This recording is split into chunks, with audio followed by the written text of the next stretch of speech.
going on, everybody? It's your buddy, it's your pal Spaz Phoenix, the YWC Reality Check. We got a fuckload to talk about, and that is Jake fucking DeMarco. What's going on, buddy? What's going on, my good man? Good to talk to you after such a busy week of wrestling news, content, so Spaz has many been lazy. shows. Spaz has been lazy. Spaz, Spaz to has my own been hurting and exhausted too, so got to give yourself a to little my bit of own leeway. defense, I threw my back out and was basically out of commission for 3 days. But before that, it was a combination of that and me being lazy. To be fair, I know other people in the community, like you, like our friends over at the Wrestling for Life Network, like a couple of other names that are obviously slipping my mind at the moment, have had everybody completely covered in coverage. But WrestleMania is not over until the SmackDown after WrestleMania. So here's a good catch-all. Let's put all of our unpopular WrestleMania takes in a bucket all at once. First and foremost, though, I mentioned our friends over at the Wrestling for Life Network. They just crossed over the 10,000 subscriber milestone flagpole, whatever you want to call it. Yes. Huge I sent out a shout-out big to those guys. congratulations to those guys. They deserve it. I mean, I was gonna you say, you want to talk about, a crew of ragtag never stop it. individuals. Couldn't happen to a couple of nicer guys. Shout out Anthony, Big Nick, KJ. Huge congratulations. Very, very, very much deserved. I think I won their WrestleMania weekend draw just because I was Hey, look at obnoxious that. and bought way more super chats than anybody else. Yeah. It is. But no, very, very, very, very, very, very cool to see. You've been doing your live stream gaming stuff, the pyro wrestling. So you can Yeah, tell that's people been about fun that. in between stuff. We have all sorts of interesting copyrighted characters at this point, but we're just going through the Fantastic. creative fan-made Let's get stuff it out. and Let's get it making out of the way crazy nice and early. It's storylines. fantastic. It's been a lot of fun. Everybody's enjoyed it. So we've got some crazy storylines going on right now. The Sinful Slashers. It's a 6-pack of horror movie villains, including Art the Clown, Jason, Ghostface. We've got them all, and they're our tag champs. They just won a War Games match, actually, against the dynamic duo and the Power Rangers. So Batman, Robin, the Red, and Green Ranger. They Nice. lost. What's your favorite scary movie? It's crazy. So go check us You out over didn't even there. want to play around with let's do the White Ranger, let's do the Black Ranger. No, we strayed from no, it's just whatever's in the creative thing we've seen so far, we've snatched up and Nice. turned into this Nice. pure 'Cause fun chaos. with how detailed the WWE 2K games are at this point, they are insanely detailed, but it also makes it very tedious to create your own stuff. So everybody go Yes. check out Jake for all the gaming stuff and all your weekly live stream stuff that we will get in our traditional plugs at the end for. Also, we're talking about WrestleMania. We're talking about the events after WrestleMania. Not going to spend too much time on the horrible news from Friday. I think we're up to 23 releases that happened on Friday right before SmackDown. Obviously, hope everybody's good. Hope everybody lands on their feet. Everybody that's saying, oh my God, I can't believe they fired this person rather than, isn't it terrible that 23 people are gone, are looking at it a little bit the wrong way, in my opinion. And let's not pretend that WWE is not the only company that fires people. Other than that, all the genuine stuff that you see out there, I know Asuka and Io Sky have been particularly vocal about it, along with people like Zack Ryder, Chelsea Green, showing the support as they always do. So shout out to all of them. I know I'm not going to remember all of them off the top of my head, but we know Motor City Machine Guns, the entire Wyatt Six, Kairi Sane. It's Aleister insane. Black, yeah. I mean, there's so Aleister many. Black, Selena Vega. I do find it a little ironic that a lot of people that a week ago would have been saying, oh my God, these people, why are they on my screen, are now pretending that they are a little bit more compassionate than they were 7 days ago. But, I know we'll get into it, but I just have a like, my opinion, I think, is a bit different than others just at this point. Okay. Like, I was shocked about this when Vince did it 10 years ago. Since then, whatever it was, that original Black Monday, Tuesday, Friday, whatever it was they called it. Right at the beginning of COVID there. Yeah, where they got rid of everybody and it was a, real big issue. And then, I got that was a problem. But then you've seen everybody be able to reinvent or go through independence or become some And other it's type more of of an open sales field now. thing. Yeah, Like, absolutely. That's what I'm saying. Like, now I is your don't wanna chance to say I don't wanna thrive. You say don't just I don't have to wanna go to say yeah. TNA or AEW, you know? Well, I was gonna say I don't wanna say TNA specifically, but, like, TNA is an option, and TNA is also kind of a backdoor pause to maybe reinsert yourself in the WWE position later on down the line. If you choose to go to AEW, like a lot of people have suggested Kairi Sane would go to AEW. I don't know why any female wrestlers would go to AEW, but that's besides the point. Not here to dig on AEW right now, but you look at two really, really good examples in depending on your opinion of them and all that kind of thing. But Elena Black and Mara Sade in TNA are standing 10 feet tall from what they were even doing in NXT. So it's not like in COVID where it's like, oh my God, how can you let these people go? They have nowhere else to go. There's other places to go, and other places are on the rise. Um, MLP, based here in Canada, just got themselves a TV deal on TSN starting in June, I think. So it doesn't lessen the impact of people getting let go, because getting let go sucks. But there's other places to go, there's other options, there's other places to land. And as I say, let's not pretend that WWE is the only people that fire people. The other side of that coin, since we're on it now, even though I was trying not to, let's not pretend that there's infinite space on Raw and SmackDown. You That's what I want to was thinking. It's a see, very bloated roster at this point. yeah, Very. but like two sides again, right? Um, let's say a big company like an AEW, for whatever reason, they have a fallout with an MJF, or they have a fallout with a Kenny Omega, or they have a fallout with a Will Ospreay, right? Everybody's going to say, well, WWE is stupid if they don't pick them up. Well, they need a spot. We've got people coming up from NXT that we're going to talk about.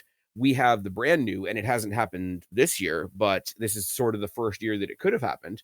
The entire concept of a AAA call up could also be a thing in the future, right? So we want to see new faces. We want to see fresh faces. Oh my God, WWE, why didn't you go pick up so and so from such and such? Yeah. Somebody else has to move for those spots to take place as well. And again, like I always stuck up for them, but how many people were bitching about the Wyatt Six? Oh, I know. I Constantly. will Every say, time they're on the screens, people were, oh, the MFTs, is it, you know? And I was like, no, I just don't want them against the MFTs, but I want them. They had all this story potential, yada, yada, yada. Like I said, we'll break it down. But the point oh yeah, is no, like, no, you were talking about their usage though. yeah. I'm talking about the people that are like, oh, you don't need these type of gimmicks today. It's That's what I'm not the that's what I'm 80s. getting We at. don't Like waste all these money on people gimmicks. complaining, why are they on my screen? Why are they here? What are they Yep. providing? This is ridiculous. You know, and And here, people but did they're the same cheering thing. Danhausen. People did the same thing to Black and Vig. Oh, they fired Cross and Scarlet, and now they just got these ones, and they're just the Timu ones. Why would anybody care? And it's like a day later, you're like, oh my God, I can't believe they're so heartless. They got rid of so and so. I do like Zelina Vega calling out Sean Ross Sapp though. Like, let's rush to get the first headline before these people even get to tell like their friends and fans and family and all that kind of thing. I know Yeah. that's a two-sided conversation. It's a race to deliver the news. I also get where she's coming from, and I have always liked Zelina Vega. I know a lot of people, um, I don't think necessarily think she's bad, but I think they minimize her contributions to like a weird degree. So Yes. as far as the people, so many people are like, "Oh my God, Kyrie Sane! Oh my God, Kyrie Sane!" Which is true, but let's not pretend that there's not another 23 names listed after Kyrie Sane. Well, that's what I'm That's saying. that's And a little bit and gross as well. to me, like, I'm more upset, not upset, but disturbed is not the right word. Perturbed might be more Yeah. less obtuse, but really what I'm trying to say is like a Tyra May Steele, someone I get why she was let go. She went behind Mhm. WWE's back, went wrestling again, won a gold medal, made $350,000. She's not supposed to do any of that and not give WWE a cut as well. Like I get it, but Yeah. you can't go and have jobs on the side. Um, still, You used to be the same with the streamers. yes, and And then and WWE started getting podcast deals, and it became a whole But thing. it's not I'm like not she was tearing down the world in the ring either. But my point oh, is, no. like, it sucks for someone like that who doesn't really have a bunch of wrestling opportunities coming out of here instead of having, someone like an Aleister Black who can become Malachi Black again, or can go and Tommy End, or can just retire Who and then will do all of a something sudden else. who will all of a sudden be 5 stars again in the Meltzer flogger community if he becomes all elite again. And I mean, let's not, I don't want to, I'm intentionally not digging at AEW too much here, but let's No, not I'm not trying to pretend that needle them, but AEW, no, but let's not pretend that in the past week, AEW hasn't had a bunch of shifts backstage with like 100 people getting let go because of, quote unquote consolidation. And nobody's going to say that because those aren't the people you see on screen. And it's like, well, 100 is a lot more than 23. I don't even want to see 23, but 100 is more than 23. So let's be fair. All companies have to do it at some point. It sucks every time. Nobody's in a who's more sad competition. yeah. Is I guess my point. And was every single person on the list there for me? No. Were they all being used? No. Does that mean I want them to lose their job? No. Does it mean that I'm particularly surprised that I see a particular name on a list? Also no. It's like it's really hard to have a right take other than, hey, sucks for the people that are on that list. Hope they land on their feet, et cetera, et cetera, et cetera. Yeah, Like exactly, how long has it been but since Dakota Kai was in WWE? And I don't think she's landed anywhere, but she's still very much in oh, the no, conversation. she just did, Charlie versus, Shotzi at the one of the big shows over the Mania weekend. Oh yeah, no, but I'm saying like she hasn't landed in a WWE, an NXT, an ROH, Oh, no, AEW. no, no, but she's doing very well for herself right now, Yeah, and that's that's what I mean. the Like she hasn't yeah. landed on one of the big flagpole companies, but she's No. still very much in the conversation. Like, um, it sounds a little bit differently now that he is back in WWE, but look who's the one giving the most advice to the indie folks out there, and it's Matt Cardona. Matt Cardona made no secret of the fact that, yeah, if WWE calls, I'm answering the call. But Yeah. also, look at all this other cool shit that I did. Chelsea Green's the same way. I know Bailey's always the same way because especially now she's got her training school and she's, doing all kinds of networking for all kinds of people. There was that thing a while ago where Chelsea Green was like donating old gear to like not only the NXT girls, but also you found out later on like people at various indies as well. And it's just like there is a support system, there is a community for them out there, which is cool to see. It doesn't make it suck any less. I'm not trying to like paint this with a good gold brush, or I'm not here to defend WWE. I'm just trying to say be realistic and be honest about it. Um, when was the last time we saw Dante Chen on TV? That kind of Yeah, thing. exactly. And you don't want to go the other way, like some other people, and it's like, well, we don't have anything for you, but we're not going to release you either. Enjoy the catering. Like, we don't need more Yeah. Ray Phoenix situations and No, Ricky Saints no. situations. Ricky Saints is going to come up way later in this pod. Anyways, I did my best to avoid that and failed horribly. Sorry, Let's talk sir. about. That's That's okay. my I mission. I said that I wasn't going to mention it very much, and then proceeded to mention it a lot. So go me for being like half awake, half asleep. WrestleMania. Yes.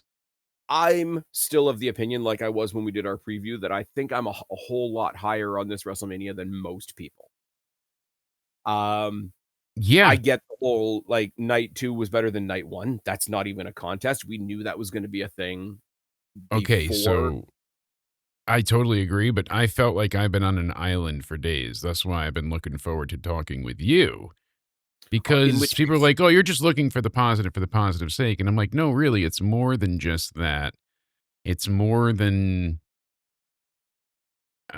being if there's just a 100 negatives, if there's 100 negatives and one positive, and you don't point out the positive where the positive is, I don't care what people have to say about the negatives at that point.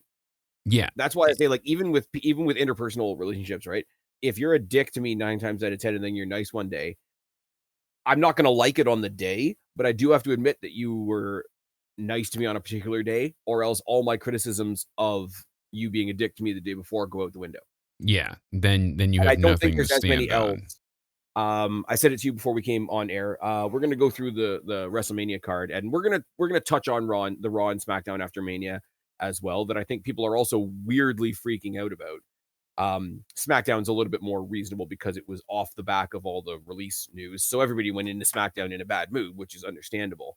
But I think people they've taken the Raw after WrestleMania that's become Raw and SmackDown after WrestleMania and blown it up into how come this Raw didn't feel like a pay-per-view? And I'm like, that's not It's not quite what it is. No, I think part of it being a disappointment for a lot of us, myself included at times, because Yeah.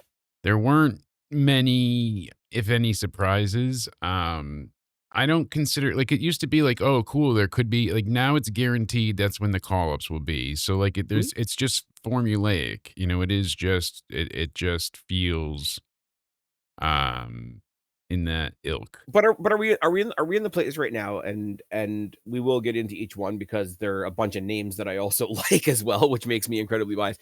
Are we at the point where we've decided, "Hey, I was able to predict that," automatically means it's bad?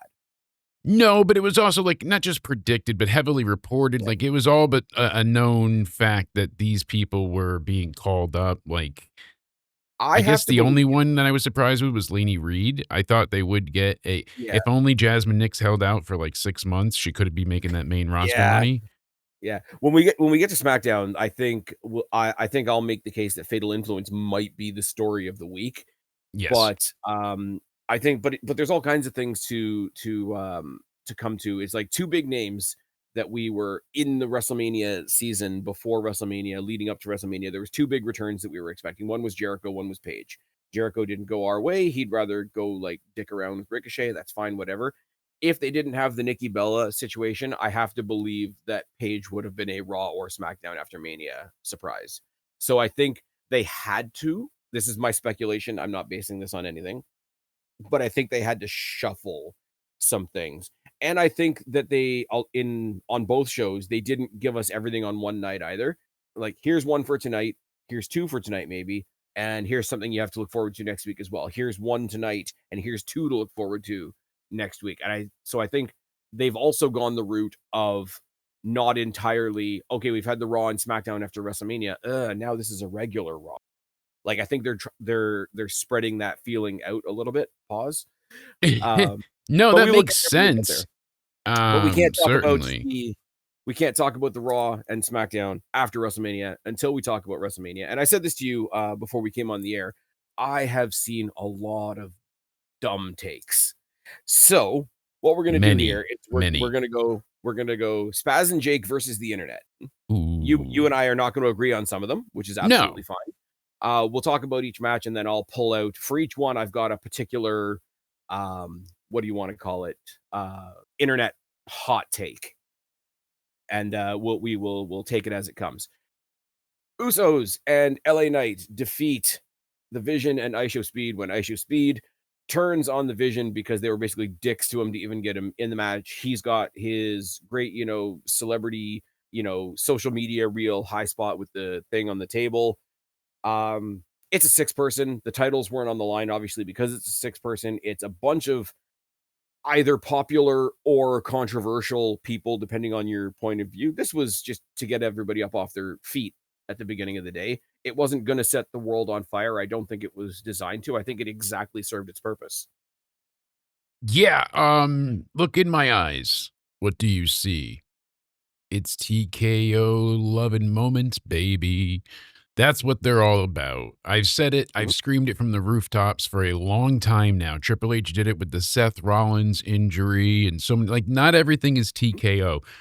And as much as JD from NY is being hyperbolic, about his point and screaming, He's Ari really short. Emanuel, yeah, he's got a short temper, but Ari Emanuel is screaming from the rafters. What about Zoe Stark? No, they give Triple H a number, and he's got to meet that with removing budget. Like, I get it, I get Okay, what's sorry, I gotta pause happening. you for a second because I have to send a huge shout out to Zoe Stark for setting some records straight since Friday.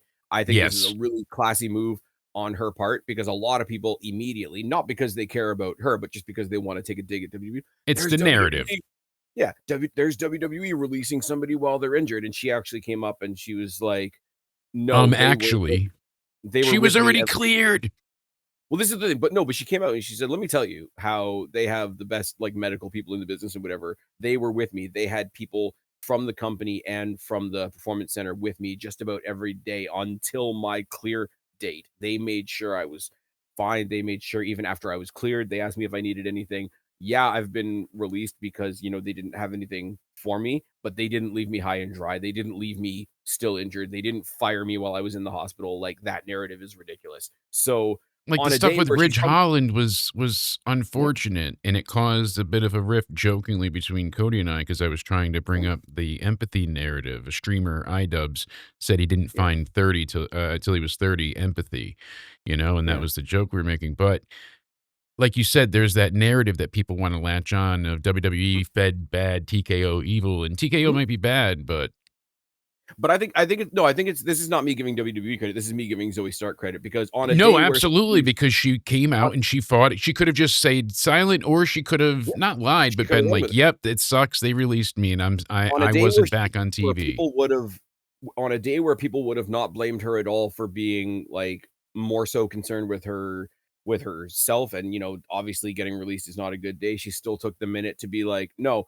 they let me go, that sucks, don't know where I'm going next, but they didn't leave me high and dry like you're saying, they didn't leave me while I was injured. They made 120% sure that I had every single bit of care that I needed, so let's squash that narrative." So huge, huge shout out to Zoe Stark. I am kind of bummed. I know for most, Yeah, like I said, it for sucks. most for no for most people, I know Kyrie Sane was sort of like at the top of the list, which I mean the list shouldn't have a top, but she is one of the ones where it's like not so much, oh my god, I missed her in the ring, but it's like I was always curious to see like what she could do if they gave her more time. And now we'll have to see that curiosity somewhere else. She's somebody I would love to see in TNA as well.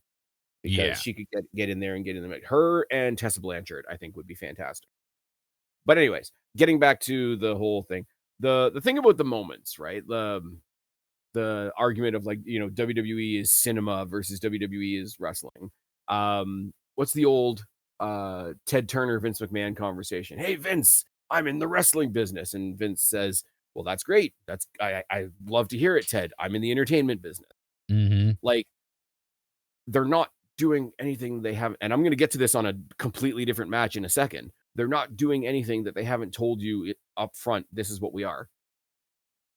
And people don't like that. It's like, I want it to be this. So how come they didn't give me this? Well, they told you they were this. Yeah. As far as the moments thing. Now, do they lean heavy into that? Yeah, that's a leftover from COVID, and that's a leftover from the bloodline being way more successful than anybody thought it was gonna be. So, Absolutely, and that but it's shows it's with also but it's also from the dramatic point of view, like this the is part of bloodline. WWE. No, but this is part of what WWE does, right? Look back to the whole like Tommaso Ciampa, Johnny Gargano, DIY, the destruction of DIY, the one final beat match, the oh my god, the all is lost moment. Like WWE looking for drama and looking for moments. It might be accentuated tenfold now under TKO, but I know you're not saying this. It's not a new thing. Yeah, What do you remember most from the build up to Shawn Michaels versus Stone Cold Steve Austin at WrestleMania 14? Because it's not Shawn personally, Michaels. It's not Shawn. uh, It's the face off with Tyson. I was gonna say the public workout with me is always, like, the biggest, Yeah, and and see, I missed that entirely. I only found out about that after the fact. But like the yeah, biggest because I part wanted to of be the there build. so bad at that point, and I was trying Oh so yeah. hard to go, so it's like watching that, and being like, "I Oh can't believe fair. I'm Yeah, not there," kinda thing, and I could have living been through there. all that, and But like the big shove when Vince introduces Mike Tyson to be the referee. Oh my god, a celebrity. We're going to talk about that in a second. But like the big shove, the big thing that grabbed the headlines inside and outside of wrestling was Mike Tyson and Austin face to face. Now, was Mike Tyson in a match? No, but that was the moment and that was like Mike Tyson's in this. Let's go have a look. And I'm sorry, it does delve into the celebrity debate, which is dumb, which has been a thing since WrestleMania 1. And let's not pretend that if other companies, shall we say, had similar interest or a similar volume of interest from the celebrity world, that they wouldn't take advantage of it as well. oh, yeah, I think there's people out there absolutely. that are like the Kleenex argument. It's not a tissue, it's a Kleenex. It's not wrestling, it's WWE. I think if other companies had more access to that much celebrity interest and involvement, they would take it. And the fact that they don't have the access to that interest and involvement has led them to go the other way. It's like, oh, look at that. They're wasting time with celebrities. And it's like, well, you would too. Yeah, You look down exactly. on the street and you find a $100 bill on the ground. Do you waste your time trying to figure out whose it is, or do you stick it in your pocket? Now lie and tell me that you would try to figure out whose it is when you found it on the street. Yes, exactly. But as far as the celebrity debate goes, first of all, there was one celebrity in a match, and I wanna pinpoint that, Yes. in a match, In a right? match. Well, that was the thing here. This was TKO is based on moments, and it was Yep. all about the moment of it didn't matter who won. It was, oh, Speed betrayed his team, and now we need to see how this plays out. The good guys still save Speed, even though Knight was pissed at him, Mhm. and they had him crush Logan because they hate Logan that much. Like, that was the end goal. Cool, fun.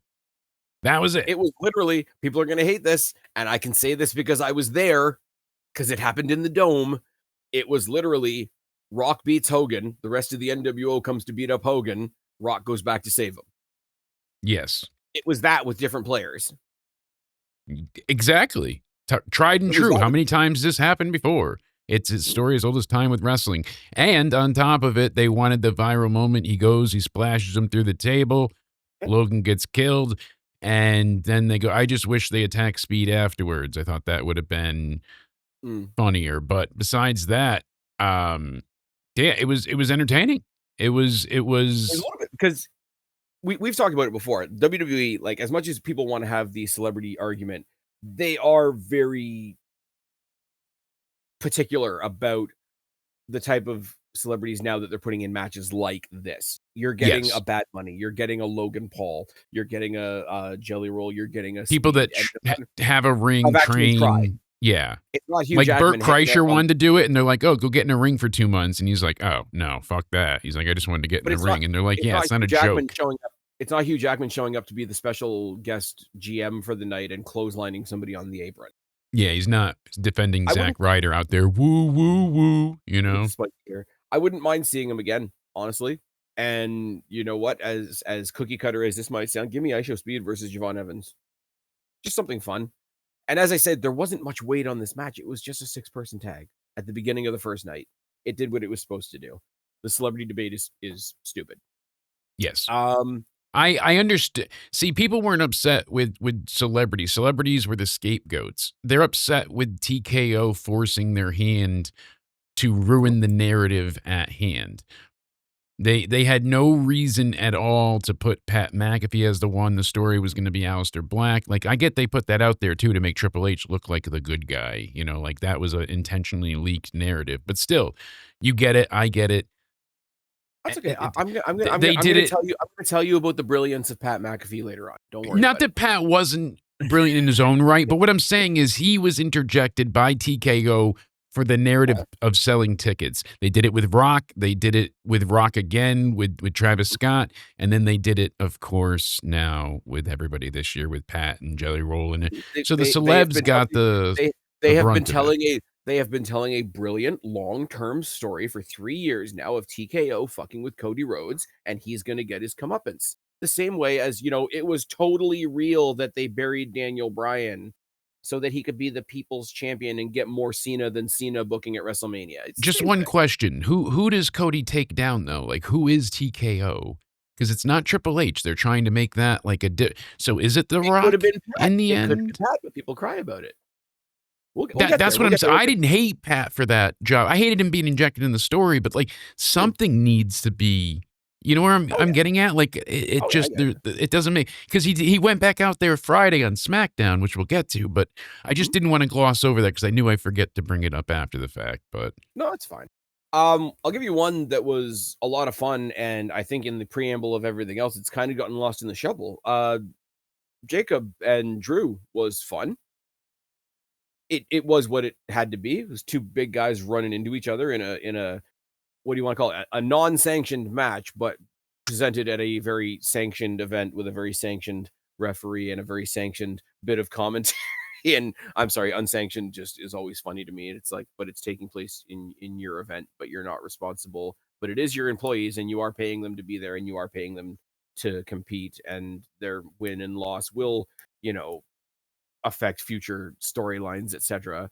yeah, Uh, But yeah, no, like all the me having fun with language aside, it was fun. It was decent. It was never sold to us as like some big end of the world, like lights out type match. I hate to use their terminology, but it's But you know there. what? You've been down since day one ish. And then you got, it's all on us now, brother. Like you hear the edit they had for Mania. I don't know if that's permanent. It's you and me. Ooh. Oh, God. Oh, the edits are crazy. I think they're intentionally like fucking with us now. They have to Because be. Like, here's because the it was thing. so blatant for $1 billion company to be like It just overdub AIing it. it. Yeah. I do think because I think what is it? Def Rebel are like at the end of their contract in June or July. And rumor is there's going to be like a like a positive doomsday moment where like everybody gets like fresh awesome music. So this idea of like let's turn up the cheese right before we fix it. It's cheeky. I don't know whether it's going to work, but it's a method. Yeah. Jacob and Drew, we know Drew's got some TV and movie opportunities available to him, and we'll talk about where Jacob's going in a second. But for what it was to sort of send Drew on his way for a bit, perfectly fine. Now let's get into the stupid argument of it. Obviously, the stupid argument for the first one was, "Oh my God, a celebrity," and you people are dumb. If I didn't, I had a podcast all planned out of like the history of celebrity involvement in WrestleMania specifically, and it's like the notes are 6 pages long, and then I It's threw my been done back to out. death, sadly. Yeah, too. It's been done to death, but people are pretending, oh my God, all of a sudden Like, TKO yeah, took there's over never and we been got celebrity celebrities. involvement ever. No, I agree. And some of it's been awesome. Some of it Yeah. has been in main events even. You know, Mr. T was in No, the main event. you're totally Matt right McAfee there. wasn't in the match. He might have been for Backlash, but that's another story for another day. Um, Jacob and Drew was fine, and I mean fine in the positive way. Now, the stupid argument that I get is, "Oh my God, why was this on the kickoff?" Here's the thing: there was no, well, there was a kickoff. They do the countdown show where they're all talking But there was no outside. matches on a kickoff show. Yes, it was all. There's no matches on the kickoff show. Like when I turned on Netflix at 6 o'clock, the pay-per-view started, and these were the matches that we got. Now, the fact that they, as a promotional thing, offered the first 2 matches for free on TV as well does not make this a kickoff. When you No, go, because it was okay, just on their service, and they got something like almost 2 million views each night, so. nice. So it's like, if you want to talk about the kickoff, talk about the first 3 hours on YouTube where not a fucking thing happened. Yeah, I exactly. was For kind of bummed. 3 I fe hours. but also you don't have to watch it though. Like, I can sit here and complain about like, "Oh, nothing really happens on." It's like, also, I know that. So, like last year, I had family here during, WrestleMania Saturday, and so I missed the announcement that they had picked up AAA. Now, that was a big thing, and that was a, "Oh my God, why didn't you, like, announce that in the stadium, like, as part of the show?" Like, that's a huge deal, but I was kind of thinking there was a rumor going around, and not that I know too much about Noah, other than the people that have gone from NXT to do a little bit of stuff in Noah. Yeah. There was a rumor that this year they were going to They're follow it up with excursions. yeah, exactly. But there was a rumor going around just pre-Mania, and I think we might have touched on it on the preview that we may get a very like AAA-esque announcement again this year that okay, now they've absorbed Noah as well. I don't know if that's true. I don't know whether that's still in the works. We didn't get it. Hype myself up for no reason. It's fine. Don't worry about it. Um, you could be mad about them being on the kickoff if they were on the kickoff, but they weren't. They went out there. They had a brawl. It was a weapons brawl. I think Drew got busted open, if I'm remembering correctly. I don't think Jacob did. I don't Jacob's a believe fucking, Jacob did. Jacob's a fucking star. They're clearly behind him. Drew McIntyre is always the one unlucky enough to be right there standing across the ring from the guy that they want to be right there. But he's I hated fantastic. even like the build to it. Like, I'm not about that life. I'm not that guy. I'm as he stands on top of a police car covered, and surrounded by police officers. Yeah. I'm not wanted. I'm not about that life. I don't do this shit. Like, it was just ridiculous to begin Here's the with. thing though, right? Whether or not it was a good way to go promo wise, the promo itself was fantastic. And as a visual, like I'll take that over the cheesy, oh, we threw him off a building, except we definitely didn't. And that's why there's a fence in the way because he landed on a pillow or something. Yes. We don't throw people down from several stories up to the concrete in WWE. That was cheesy. The whole like, oh, I'm gonna stand on top of a car. It's the same as somebody saying like, I'm not gonna quite make my way into the ring and I'm gonna stand on the commentary table. Yeah, no, I'm I just saying, I like, the get it's cop not ideal. thing was what was, making me laugh because he's saying, "No, I'm not a criminal. I'm not about that life," as he's surrounded by police on top of a cop car. Like, I get the point. It was just silly imagery, you I know? I I I can defend it to a certain degree though, where because he's like he's doing the whole I acknowledge my past thing. I'm not going to lie about it. I'm not going to run from it. I've come so far that these guys actually respect me now, and he kind of gets a nod from the two cops that are there in the building now. With the current public view of police in general in 2026, I don't know whether that's a good narrative to go down, but I do think there was at least the intention of a good visual idea there. Did it come off Yes. perfectly? No. Was it entirely made up for by the fact that Jacob's a great promo? Yes. Yeah. Jacob Oh, yeah. n He cut a Jacob great never promo. Jacob never doesn't look comfortable in his skin, and considering the people he's been working with recently and where they stand in WWE right now, it's pretty fucking fantastic. It was a decent match. I'm not gonna say it set the world on fire. I'm not gonna say it was anything to write home about, but I mean, 2 guys went in there, they had a brawl, did the Big E, 2 big beefy boys slapping meat. And it wasn't on the pre-show, so that's Yeah. not a debate. I don't know what to tell you. So, it was a fun match. You knew Drew was losing, and it was well wrestled. I lacked that care. It's not like you need a belt to care about every feud, but this one certainly No, felt like Drew needed the title, a lot of especially people knowing were how he won and lost the belt. He fell out of a cage to win it and then got destroyed every other time. So, a lot of people were wanting before all the Pat stuff got infused into the Cody Randy story. A lot of people just wanted them to put these 2 matches together and have it be a four-way. I'm not saying that would have been terrible, but it's Jacob not wasn't the reaping. answer, but it's not wrong It's answered not the answer, either. but, like, here's my thing, right? Cody's fine, Drew is fine, Randy's fine. Jacob's the guy you're pushing right now, and Jacob wasn't walking out of WrestleMania with the belt. So maybe don't put him in a situation where he's losing. Put him in a situation where he Yeah. can win. Cut the 2 matches in half. I get the people out there that are, multi-person match fatigue. I love a good pile of people match. Maybe not necessarily in the main event is my happy medium there. Speaking of a big pile of people match. Mm. Okay. All right. I am divided Oh on boy. this. I am divided on this a lot. If everybody knows where my loyalties, my disloyalties lie, let's talk about the women's tag team championship fatal four way. First of all, shout out to the ladies. The ladies were the only ones that got to defend tag team titles this year. So Sadly, yeah. there's an element of spotlight to that, but there's also a downside to it. Mhm. The ladies are carrying the torch for tag team wrestling this year. But You can are spin they? that positively. You can spin that. Here's the thing. The page thing got leaked. People were complaining that the page thing got leaked. If you don't want leaks, don't go on the internet. We're talking about the Like, page leak still? Thought we were oh, past that. oh god, god. Page coming back. Coming. Oh my god. Pause. Oh my Or god. she's really gonna be mad at us now.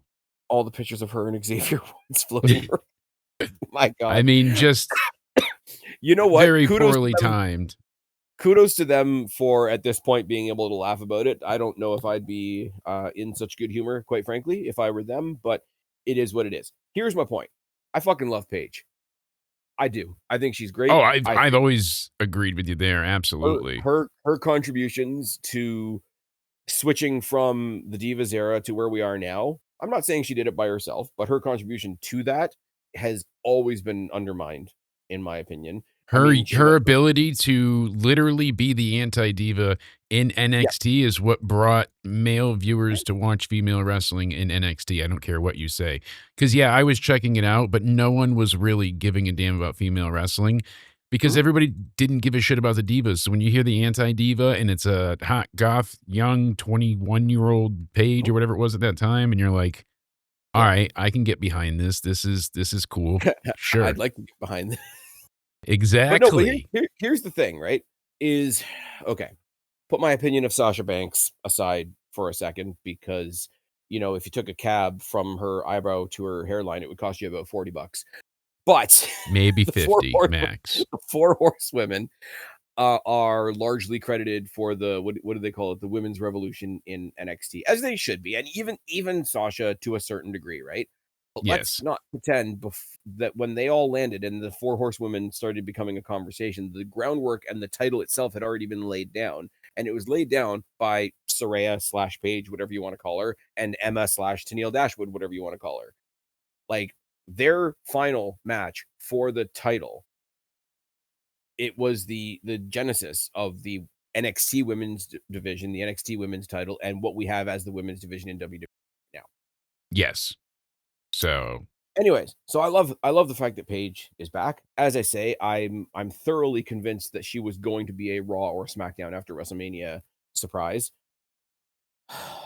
Instead, she came back in as a substitute for Nikki Bella, and now she holds the women's tag team championships with Brie Bella, which means not only is she a substitute Bella, but because Nikki's not there, we now have to hear Brie Meow. so Just even scoop kind my of eye worse out and than scream. that, I feel like, is the way Nikki handled the whole thing. So she's really acting like it is just her title. If you've Mhm. noticed, like it's been ridiculous. Have you And noticed that hers is the one that doesn't have plates on it? that okay, that was my number 2. So that's one. Okay. That was going to be my number 2. And sadly enough, so there no plates. And if you notice, Nikki goes over and just like grabs it and takes it from her at times, Yep. and just walks around with it. They're doing Here's what I want interviews. to She see. goes over, leans over, grabs the belt, walks away with it, comes back. And I'm like, Here's what oh, I here's all what I right. want to see with it, right? And here's where if they go the direction that I think they're going, I will pull back a lot of my criticism because it doesn't make any sense story. I'm sure they're friends backstage or whatever.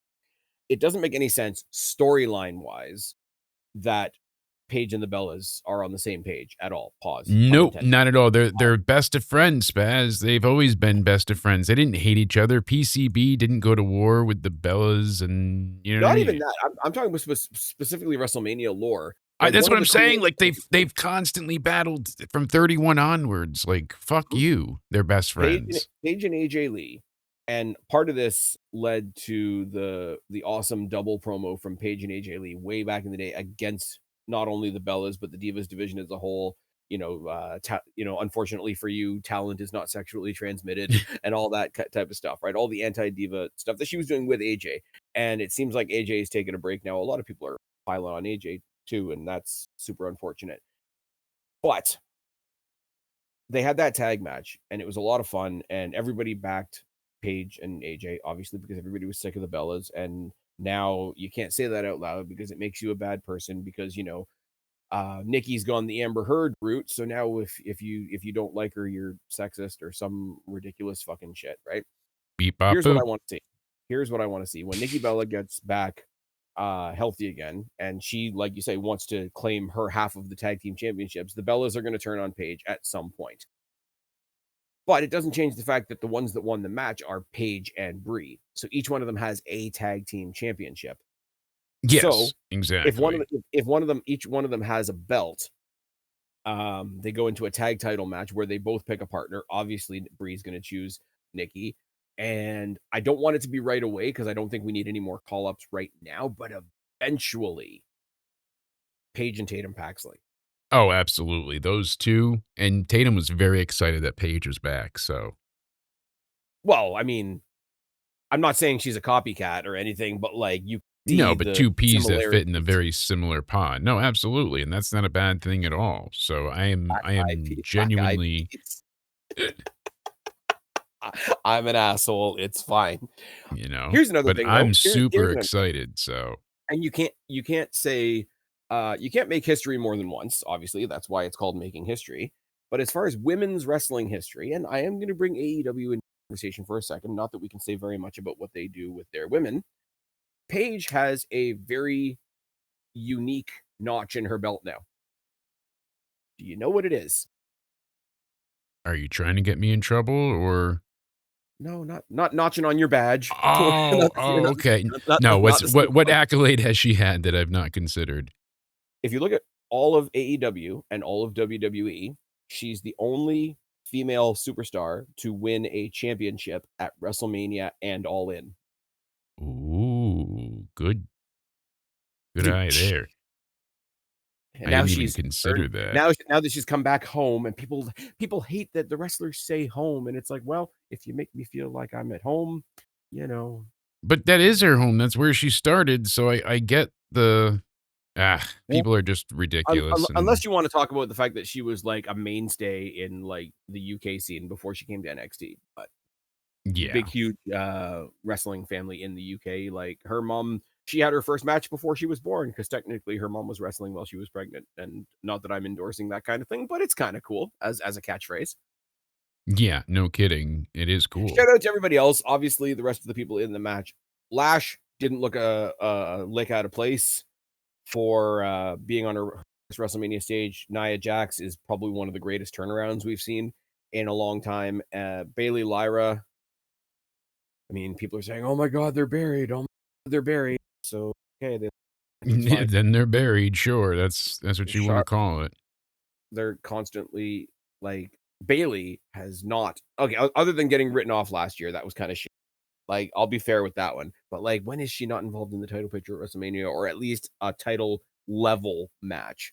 Lyra's amazing. Nobody's doubting that. And Charlotte Flair and Alexa Bliss are two of the measuring sticks of the division at this point. Fair to say? Yeah, It's very weird to think, and I think it was one of the guys over at Wrestling Life that said the last sort of vestige of Bray Wyatt tribute is now the little bits that Alexa Bliss still brings with her to the ring. Hmm. So that's interesting. But that's always like she was never linked up with the Wyatt Six. She was more just like, hey, I'm paying tribute to a friend, and that doesn't necessarily have to stop. Yeah, So because why the match should was it? a lot.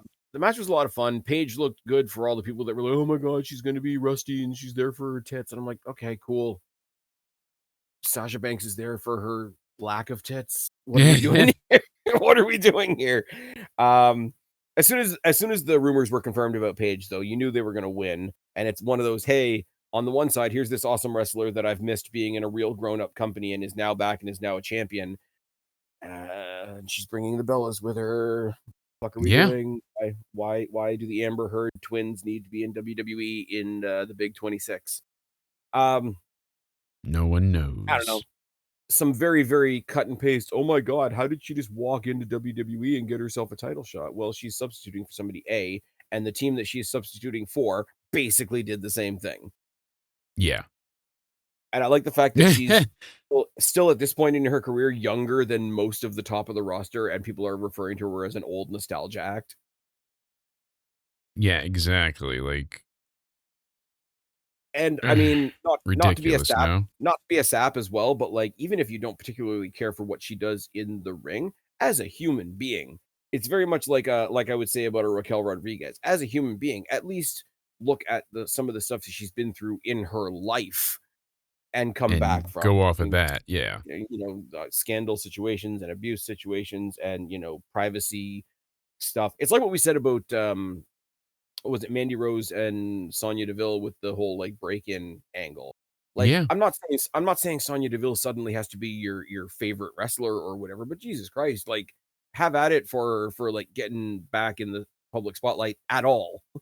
that's what I'm saying, like, come Like, on. what are we doing? Like her existence does not hurt you. No, but for some reason, they feel like it does, and Yeah, I don't know. that's I don't what's know. upsetting. Very strange. It's very strange. And these are themes that will bleed into some of the other women's matches over the course of the weekend, I'm afraid. Um, Hey, pun intended, right? I got you. oh dear. Bleeding over. Becky versus AJ. I liked it. I like Becky. I like AJ. Both of them are a little more on the over dramatic side, the over storytelling side of things, the melodrama, I guess you would say. It doesn't bother me. I'll be fair, and and I will say I understand it if there's some people that's not for them, but, Yeah. like, they didn't do anything bad here. AJ coming back, after what is it, 10 years or whatever, and, like, showing up and showing out on the big stage. AJ being there for her next WrestleMania on the same night as Paige got to come back for her WrestleMania return is kind of a neat little trivia thing in the It's it background. it's Very, very such a cool to cool see. thing too since the last time she's been able to compete in all of it, so What kills me, and I'll say this again, this is where the looping in of the Bellas kind of drives me nuts. All the pictures in the back of AJ, Paige, and the Bellas together, because okay, cool, fine. They're friends in real life. No problem with that whatsoever. That's their own lives. Hey, wrestling fans, leave the wrestlers alone in their real lives, by the way. But all these pictures going around now with the Bellas and AJ and Paige and saying, oh, here's the real four horsewomen. I'm like, no, yeah, no, just no. they're two of them are awesome, and I get it. Out of the original four horsewomen, three of them were awesome, and they themselves were named after the four horsemen. So it's not exactly like we haven't already passed the name down once. But no, what are we Yeah, doing? like, why does it have to be this Also, way? And don't follow X-Pac and Booker T to the bathroom with your camera because that's weird. Don't do it. yeah, that's Um, you and know, the it just says a lot about wrestling fans. It does. It really does. That's The one that freaked me out was, or I mean, they all freaked me out. Like, obviously, the one that took the headlines was CM Punk having to step in to defend AJ and Bailey, which you should. It's your friend and your wife, let alone the yeah. fact that, like, just don't be a dickhead in general. And Exactly, but he anybody, hasn't seen her in forever. She hasn't hmm? seen her in forever. Like they don't work on the road together often, so they're just trying to catch up for a moment. And the guy follows him into an area he's not supposed to go. And then they told him before that multiple times too. You So see this guy now, he's like, "Well, I won't press charges on CM Punk. I just want him to publicly apologize and shake my hand." And all the friggin' I'm sorry, not to be tribal, all the AEW fans are standing behind this guy because it's CM Punk. It's like, "Oh, yeah, look at they're Punk. hyping him up. Look at Punk. We knew he was going to crash out eventually, just like he did in AEW." Well, he was fucked with in AEW, first of all, and he didn't crash out here either. He told the guy to be a decent human being. And by the way, with your tribalism, look where your tribalism is leading you to stand. Yeah, That's all I'm saying about that. But there was but the they AJ don't see Bailey it that thing. way. See, that's the problem No, because there's no no. convictions. It's They just see Fed anti. bad, or they Yes, see that's Fed it. bad, and they see guy that spoke the truth about AEW bad, and that's it. The And last it's 3 years during firings and layoffs, they've let go of a married couple. How thank you. dare they? You know, it's But like, listen though, like um Booker T and X Pac were both followed into the bathroom with cameras, which is yes, fucked up. There's the CM Punk thing, which kind of took on a life of its own. Elena There Black. were the Elena Black thing, and people are saying like, "Oh, she's doing it for views, or she hired somebody." I'm like, "You're an idiot. Fuck off." Yeah, The for her to fact not that go to another convention, you know how much money she makes at these oh yeah, conventions for from these sure. simps? Like, it's insane. Yeah. But So, still, like, she's not missing know this your lane. because yeah. Know your lane. But like the one that I heard was not Drew McIntyre's hotel room, but there were people waiting in his family's hotel room. Nice. I Super mean, fucked up. while Liv was there, she gets an update on her phone, and for 2 hours, someone is ringing her front doorbell cam, like a ring, Mm. at her house, Yep. and they made it to Damian the Priest. front door, and then they spend an hour looking for a hide-a-key. A Yep. whole hour. Damian Priest apparently had, I think it's either two or three separate occasions to have to Yes. step in between the 3 from what I've fans. heard. There was 2 of the female refs had an issue once. Yeah. I know the Um, female ref, I don't know the other one. there was, It was like, or and it's like an unnamed other wrestler. yeah, it was someone in NXT. Holy fuck, what are we doing? A Holy female fuck, in what are we NXT got swarmed, and doing? then, supposedly he helped, Io Sky, but I don't know if that's Yeah. legit or not. Okay. That's And the thing alleged. is, like, anytime, like we're seeing with the Punk thing, although the Punk thing is slightly for a different reason, the minute any one of them lashes out, like, it's gonna be a grand, "Oh my god, look at this is why we shouldn't watch wrestling, they're violent." Like, just fucking be normal. Like And Cody this is what I said, "Yeah, feel we're waiting for you to crash out." yeah. Yeah, but it's like, how can I say it? I've always said this. I've never put myself up as like a big like pillar, statue of morality or anything like that. But I will say, if I walk into a room with anybody and I'm the adult, there's a problem. I would be the adult in any one of these because fuck me. Yeah. Like, what are we doing? I've Anyways, seen that was celebrities like out to eat before and stuff like oh, that. So I've even asked servers like, "Hey, you're their waiter, right? Obviously they're famous. Can you ask them like after their meal if they'll sign something and we'll buy their dinner for them?" mm, And we've had people be like, musicians and shit like that for yeah, concerts, and especially like during the Ozfest days, and you'd go to like, some diner afterwards, they'd all be there. And they were usually listen, really cool about it, and the most of catch them didn't even 22 want of the it all food. the catch 22 of it all is that there's some celebrities that are totally okay with it. They like totally love it and they're very, very welcoming and they like bring everybody in type of thing. And So because long as that you're person respectful, yeah. Once people no, get oh no, crazed but I'm saying now. like the people that dive fully into it and are Yes. like anybody anytime, like I'll stay till like 2 o'clock in the morning because there's still people here that want an autograph, right? And Ethan because Page is some one of people those.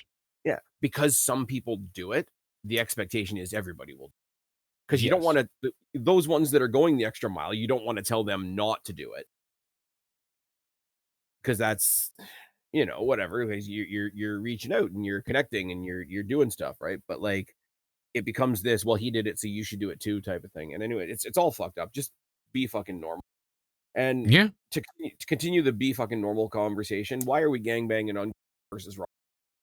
Oh, the match doesn't make any sense. Of course it does. Gunther helped Paul Heyman because Paul Heyman had a problem and he figured he could fleece Paul Heyman for a favor. Just like Punk did. Yeah. And Okay, and the behind the scenes, history. yeah, Well, no, but there was a brief history of there's more than that. Obviously, Gunther wants to be the best wrestler, but it was also Gunther being avoided by Seth with the Money in the Bank. Instead of just challenging mm, him for greatness, he ran, got the Money in the Bank, and then cashed in when Punk was already worn yeah. out. It was a But coward's way instead of being a here's real the thing, though, champ. right? You have a real problem and you have a kayfabe problem, right? Kayfabe problem is here's Gunther, who's awesome, who deserves a match on the card, and he wants to further his goals later on down the line, and he can leverage Paul Heyman for something later on down the line. But he also wants to get to WrestleMania. Rollins just got cleared. Rollins is a big name. Rollins will probably have a match at the pay per view. So why don't I go attack him and I'll be his match? That's the story, right? The actuality was they wanted to set up Oba and Brock, so they had to make up a story as to why because Rollins' problem is with Paul Heyman and Paul Heyman's guy is Brock. They had to stick something in there for all the people that are like, well, why isn't Brock going after Seth Rollins? Well, because Yeah. Rollins has this match. So they have a real problem. And the match was great. And it is what it is. And Gunther beat Rollins. Congratulations, Rollins. You've been gone dealing with injuries again, busting your ass to get back in time and all that kind of thing. And all your opponents are injured. So we're gonna give you Gunther. Go out there and make him look Exactly. strong. Do it. And again, You it's one of got those this. Gunther's a great wrestler. Seth Rollins is a great wrestler. Two great wrestlers had a great match. Again, I'd be lying if I said it totally set me on fire, but it did what it was supposed to do. A lot of the entrances, and I think about it with people like with Gunther, a lot of the entrances were hurt by the fact that it was basically still in daylight. Yeah. We'll get to the demon later That on. always is a son of a bitch. I really don't Yeah, know a better way to put it, but it is. It just kind of robs you of some of the production value and effort because when they practice a lot of these, it is at nighttime. So yeah. and you could tell like when you got towards the main event, obviously, like Obafemi's entrance needed Mm, darkness. mm. A lot of It needed things needed darkness imprisoning darkness. me. Anyways, but yeah,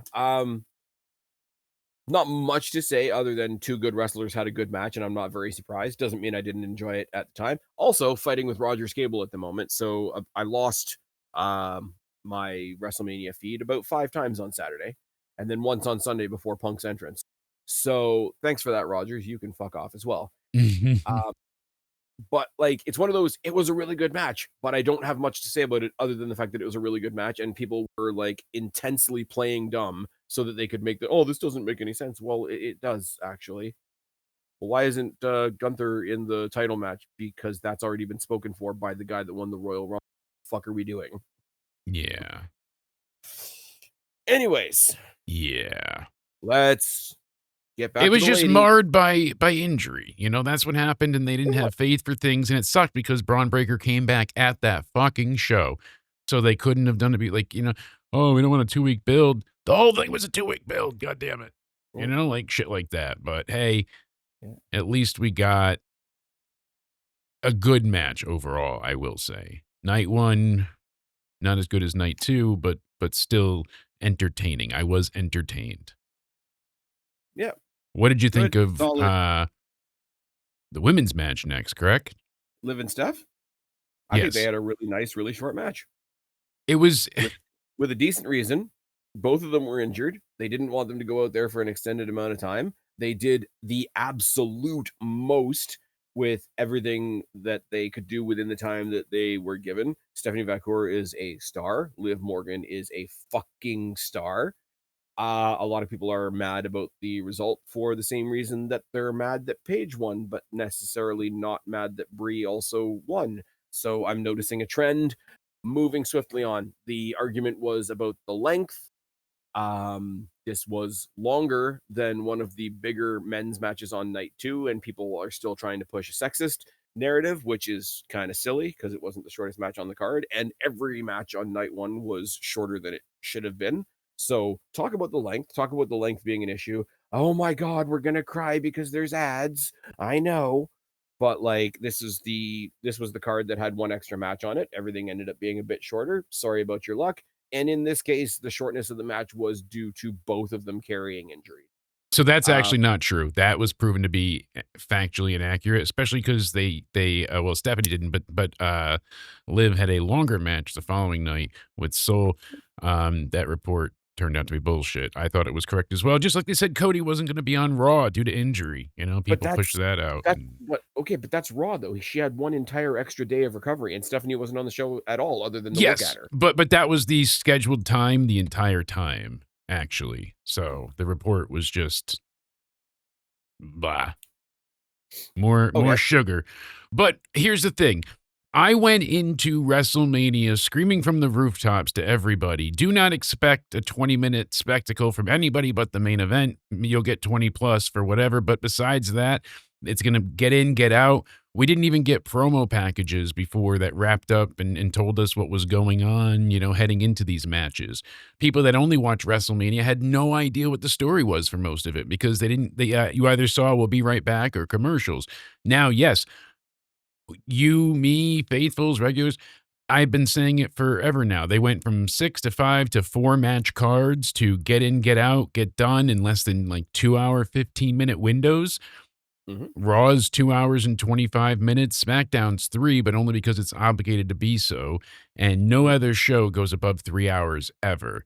It's 8 hours of content. Yes, it's over 2 nights, but it's still an 8-hour WrestleMania, just about. You have to It's an look at 8-hour it show, that but way. also let's not pretend that when the shows were longer and had more matches, people weren't bitching about that too. Yes, exactly. So you can't, have your cake and It's eat it too, no matter it's the what. whole it's the whole how can I say this?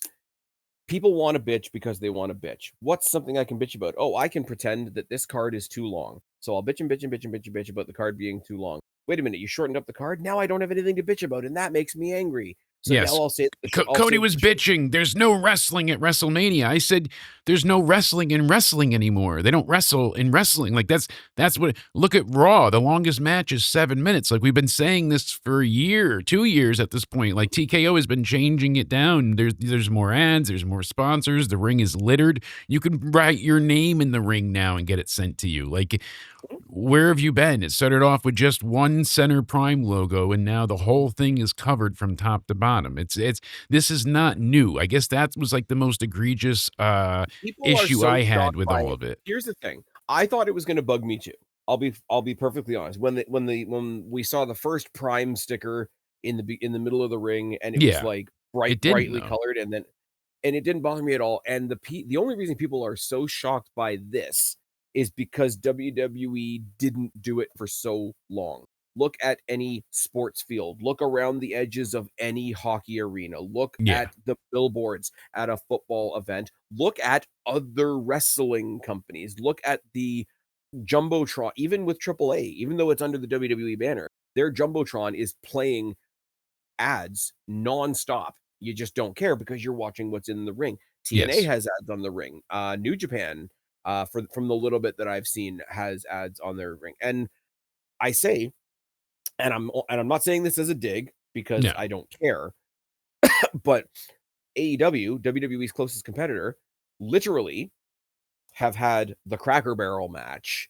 They've had the Godzilla versus Kong tag team match. They've got 2 separate events that are named after Game of Thrones. They've got Winter Yes. is Coming, and they had House of the Dragon. And I think they only did House of the Dragon once, but that's besides the point. They have 2 of their titles that are TV network logos. So no matter what sport you're watching, or if you're watching wrestling, no matter what wrestling company you watch, it beggars belief that if you actually give a shit about what's going on in the ring, that suddenly the ad thing is bad because WWE is doing it. Yeah, exactly. If it bothers you, it bothers you. That's fine. I can have that conversation with you. If it It's just bothers very you, disingenuous. That's what I appreciate you pointing out, because I just said all this if to it begin bothers with. you, brackets when WWE does it, then fuck. Yes. But I hang on to the narrative that AEW is way too long. You know, you don't need 30, 40-minute matches out of everything, but Mania was way too short. I would have liked it to be at least 5 minutes every match longer, but I mean, Obafemi, they hit one finisher apiece. We'll get there. Yeah, we Still, will. I was not disappointed. I thought Liv and Stephanie did a good job. We actually legitimately got like blocked now by Liv because I said I didn't like the song. So now I've just been like violently shitting on it. I didn't think it was terrible. I just didn't like it. I didn't enjoy it. Here's the thing I will say, right? It, like, her song is pop music, whatever it is, what it is. I'm not looking at it as a song. I'm looking at it as an entrance. And for me, it is a different mindset, right? It's an obnoxious sounding song, and it fits her character. That's my, if you want to say I'm defending it, that's my defense. I don't think it's a particularly good song. She said I did one song because I wanted to do one song and I wanted to change my entrance music. I don't think I'm going to do another she's one. always hated her entrance themes and hated the Judgment Day themes, and they wanted this and that. So I was like, yeah, her last individual music, right? But like you want to put that on your resume. I did my own. I did my own entrance, right? I like they still have the "Watch Me" at the beginning. It's kind it's iconic in a way, like not the sound. Who else does their own entrance music other than Jericho?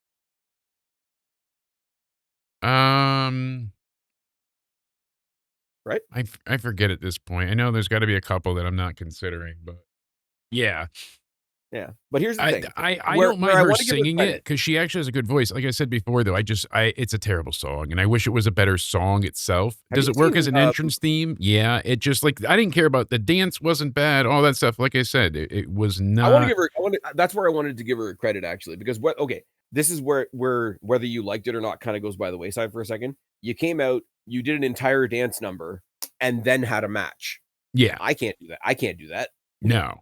That's why I said I gave her credit in that regard. I just didn't care for the song itself, and that was apparently too much. So me neither. But like as I say, like it's annoying. She's annoying. So I could make the cheesy argument of, well, you're not supposed to like it. It's a heel. Yes, exactly. I'm not going to do that. We saved that for Pat McAfee. But the match was short, but the match was good. The two of them are massive stars. Very different parts of the fan base love both of them. The presentation of Stephanie Vacour continues to be amazing. I don't particularly love that they changed her music either, but again, it is what it is and it's over. She had the big, massive fucking like goth crown looking thing on. That was cool. Yeah. Everybody that has a prop, the prop gets a little bit bigger at WrestleMania because WrestleMania is bigger, but it also makes your head look smaller. All right, let's get into it because we're dragging butt a little on this. Cody and Randy was a good match. They got rid of the Pat stuff, and Cody broke his face. Yeah, they got rid of it right away. Pulled out of there. They pulled the ripcord. He flips everybody off from the stretcher, so they didn't get involved in what?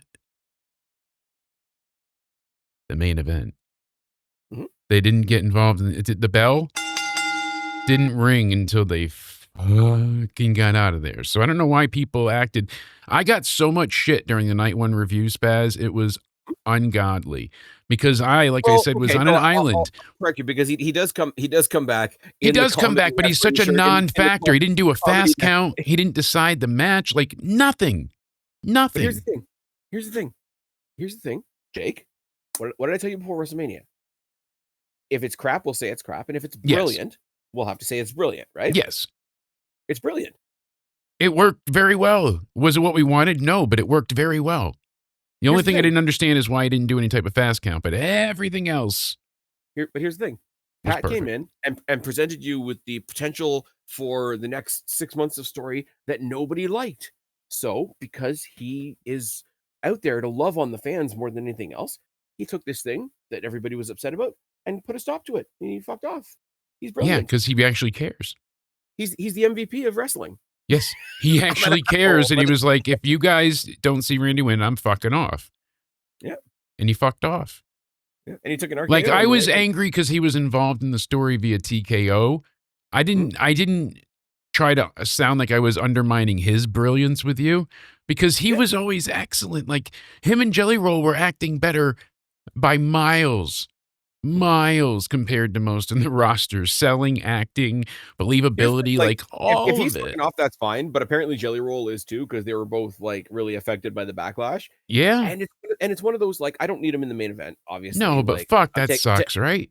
I'm taking the piss a little bit, but I would like to see what Jelly Roll does. Like, if you put him down in the mid card, or have him do some comedy stuff, or maybe he does like, oh, somebody's picking on Danhausen, so it's like Danhausen and Jelly Roll for a match or whatever. But Pat McAfee came and said, think I about was what excited I for the tag match at Backlash. I thought it was going to be fun. I like when they did it last year at, it's like, but people cried. Yeah. It's the same as like, oh, why is WrestleMania so short now? People cried. And I kept going on and on during the review saying, like, I think you guys are missing the point. I said it's all about moments, not matches, because if you're looking for matches, like, and people are like, no, wrestling's dead. I'm like, go watch NXT. Most of the matches on NXT were for week 1 of Revenge, or week 2, excuse me, were like 14-ish minutes. I said, wrestling's not dead. They'll still get the main event, was like 20-ish. I said they know how to still deliver lengthy matches. That's not TKO's mindset right now. That's not what they're doing. That's not what they're there for. Every match had a big moment or multiple that they could tweet out, turn into a TikTok, an Instagram, a reel, a short, and that's it. But this is where I go once again with, it's always been that way. Like, do you not think that there were? Well, that's what I'm saying. This is not new. That's why I was yelling at Cody so much, because I was like, this is not new. You know that's going to be accentuated at WrestleMania. The not wrestling gets turned up to 11 at WrestleMania, because WrestleMania has always been about entertainment. It's always been about interaction. It's always been about, like. But that's what I tried to explain too. It's never really been about the wrestling at WrestleMania. It's been about the spectacle and the other shit. And I was argued into oblivion, like I was purely ass-tarded. But they can stand side by side, though. Like, everybody acts, and I'm not ascribing this particularly to you, but they can stand side by side. You can have an awesome Kurt Angle versus Brock Lesnar match, and then 5 seconds later, you can have like Vince McMahon and Donald Trump taking like the worst stunners in captivity. Like, they can stand side by side, where the people that are, especially people like to dunk on WWE, are saying it's like, oh, well, they're not wrestling, they're just comedy. It's like, no, they're both. And they're better at being, the reason they are better than every other company out there, I'm including TNA in this, I'm including AEW in this, I'm including anybody else you want to mention in this. They're not wrestling and they're not entertainment. They're both. And they are better at being both than any other company out there. I mean, yeah. I'm sorry, but look at the success of Danhausen. Oh, WWE is just using one more AEW. What the fuck did AEW do with Danhausen? Yeah, I think the biggest match he had was Danhausen and Ricky Saints.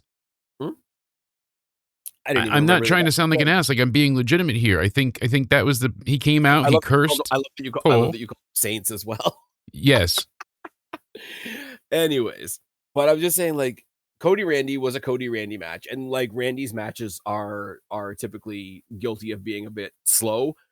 Cody's matches are guilty of being a little over dramatic, even for me. And I'm saying that as a guy that likes him. So those, I mean, that man has a whipping fetish. He loves the BDSM beatdowns. Good God.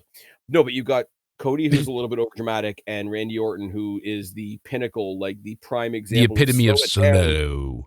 Taking your time. Down, grab a hold. Slow it down. Slow it down, Grandma. You're going fast out here. what's the Triple H thing? If you think you're going too slow, go slower. So Yes. I do think that they had to stick something in there at some point that would like spike the reaction because Come those on, two things. Grandma. Take the Y- time. Play the game.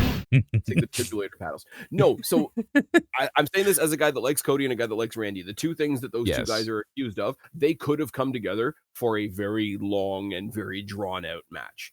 So having Jelly Roll at the beginning, having Pat at the beginning, having Pat come back at the end with the fucking comedy neck brace like he's Tony Khan, eating an RKO out of nowhere and doing, we expect him to do a fast count and he doesn't even do a fast count. Like you needed something to like spike and almost lighten it up a little bit before the end. But then, holy fuck, he caved in his face.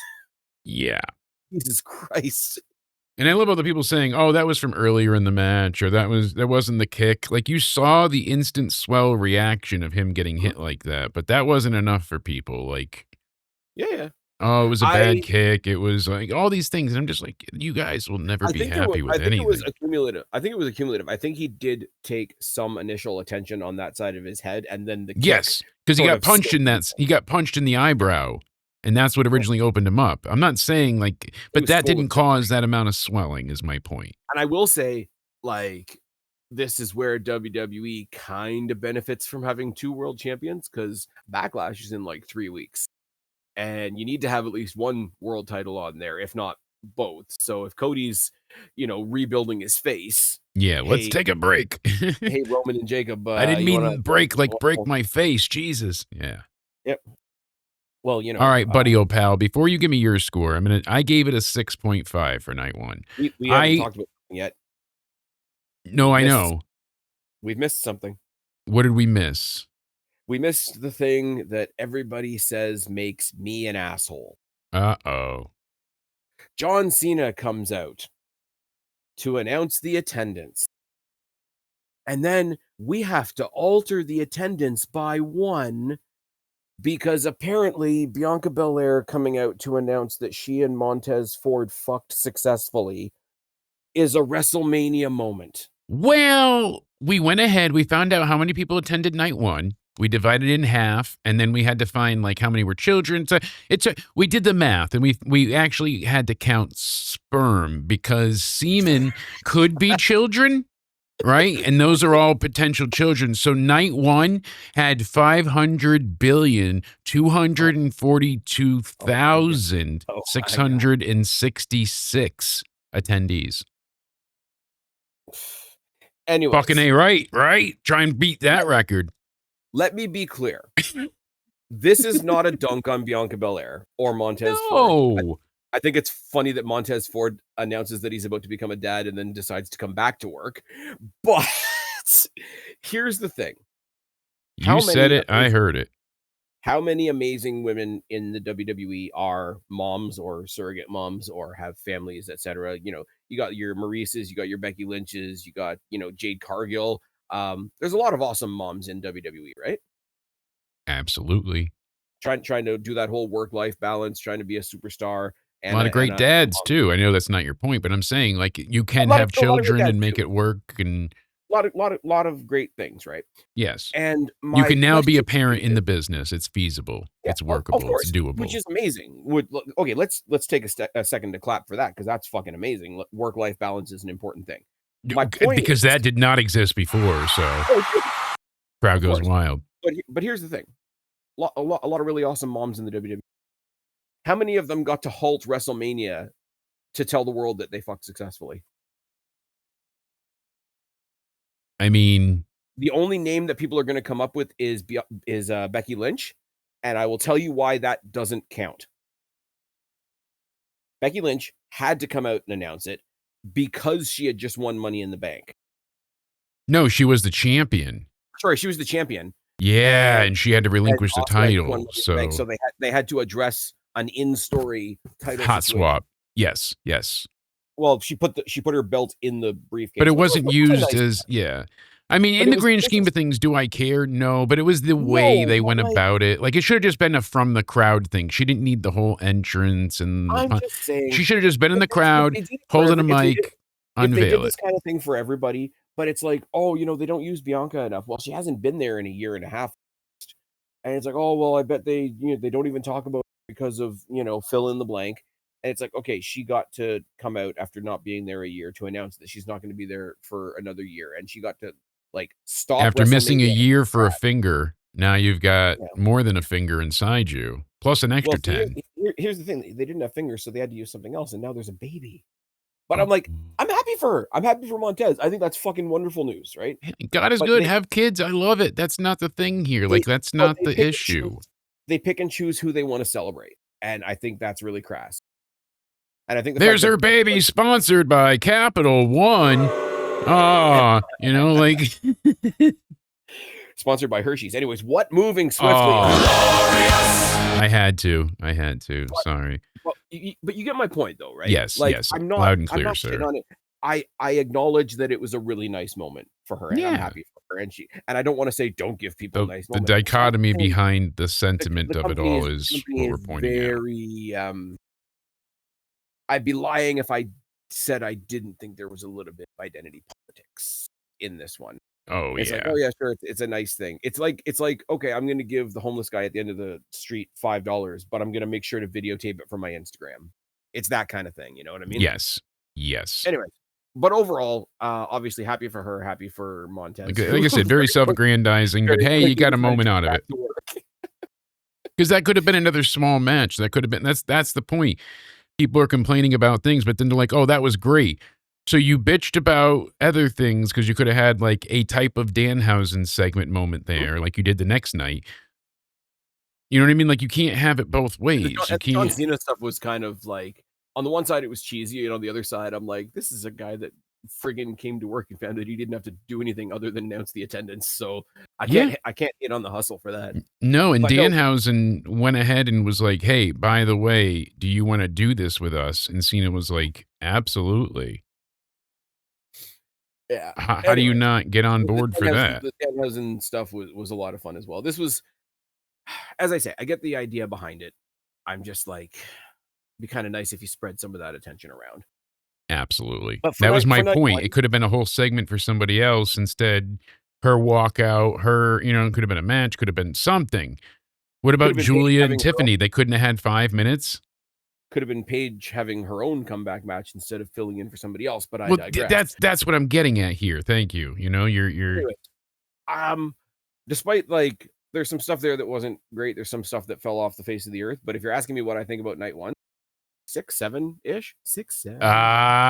No, really. I gave it the same, and I got flamed for it like a son of a bitch by the chat and by everybody. And I'm like, I can't say that I hated this show. I cannot. I am not going to be, roped into admitting something that I didn't. I could not willingly find anything that I hated to that extent. Everything on this show was not perfect. It was not amazing. I'm not disagreeing and saying like, oh yes, this was it. This was by far the best show ever. No. And night 2 saved night 1. Yes. But it wasn't a disappointment to me. This was on par of what I was expecting. If we go down the results though, the babyfaces beat the Vision. Jacob beat Drew. Paige made her comeback and won along with Brie. Becky defeated AJ. Gunther defeated Rollins. Liv Morgan defeated Stephanie Vacour, and Cody Rhodes retained against Randy Orton. Is there a result there that's bad? No, I mean, other than Bella's, but that's personal. Yeah, but even that, because Paige is attached, so you're like, I don't hate it. The Pages are sticking together. They've been. So we said like 6.5. Yes, night 1? That's where I was at, a 6.5. Night 2, I mean, we talked about it already. The Danhausen thing. Miz is like, you can't count how valuable the Miz is for stuff like this. Well, the Miz went up to the little people and asked them outright, like, hey, you guys think you can lift me? You think you can carry me? All right. Because they were just supposed to go out there with him. And he turned it into like a funeral procession, and then they dropped him. Yes, to turn around and then try and hide. Like, all of it was perfect. The Danhausen mobile, him having the pyro, you can't see me. What killed me was Michael Cole on commentary. These are the Danhausen midgets, and don't worry, I asked them if it's okay to call them. No, they told me to call them that. Those little people told me to call them. Yeah, exactly. I can always call them. Oh, I can't say it still? Damn midgets. I mean, like, that's what it was. As silly as it sounds, that's literally what that was. All right. So, But I big liked it. beefy It was boys, funny. It fit big Danhausen to a T. big beefy boys slapping meat. Oba defeats Lesnar. Really, really short. Shorter than Liv Morgan versus Stephanie Vacour, although we're ignoring that at this point. Mm. Um, Lesnar I had his wish the selling Stephanie on. match was much longer. Obviously, it was a hindrance that everything was short, but that just because it was short doesn't take away from everything for me. Like it doesn't It ruin the doesn't. show. It's just because like everybody wants to turn, and it's not strictly in wrestling, but especially in wrestling recently. If it's this, it means they're targeting this group. They shortened Liv and Steph's match because they're sexist, and it's like okay, except the shortest match on the card was a guys' match. Well, that Yeah. doesn't matter because that was on a different night. Well, then fuck off. I don't know what to tell you. Yes, Like, what are exactly. we Like, doing? what are we doing here? Like, what are you talking about? I Really? got to do a KJ. What are we doing? Yeah. Shout out to those guys. They have a what are we doing shirt now on Yes. their merch shop. Go Oh, go buy something nice. from our friends. Go buy something from our friends. Lesnar For made you Oba and the look like $1 million. girlfriend. Lesnar So, made Oba look like $1 million. yes, I'm so glad he retired like this instead of doing now WWE is supposedly suing him for contract early termination and all this other stuff because he was not supposed to retire. This was a total, non-kayfabe moment, like kayfabe breaking moment, I guess you would Yeah. say. And he was like, Except all I'm the out. cameras were exactly where they needed to be to get the dramatic boots off, gloves off moment. Well, And then they have cameras in every turnbuckle and it's every true. they had It's a true. restaurant that was actually showing from the point of view of the turnbuckle. So you Yep. sat in like a high-rise theater with this massive Oh yeah, it's IMAX that dome screen. thing, right? Yeah. Yes, in Vegas as well. It's not the Sphere, but it looks like that. Yeah. And you eat dinner and It's a stuff as they bring you rounded drinks. theater thing. It's I Yeah, think there's but a you couple of saw places it from all over this America, yeah. perspective of the turnbuckle, so it was like you were in the ring. They said Nice. camera angles don't do it justice. You have to be there to experience it.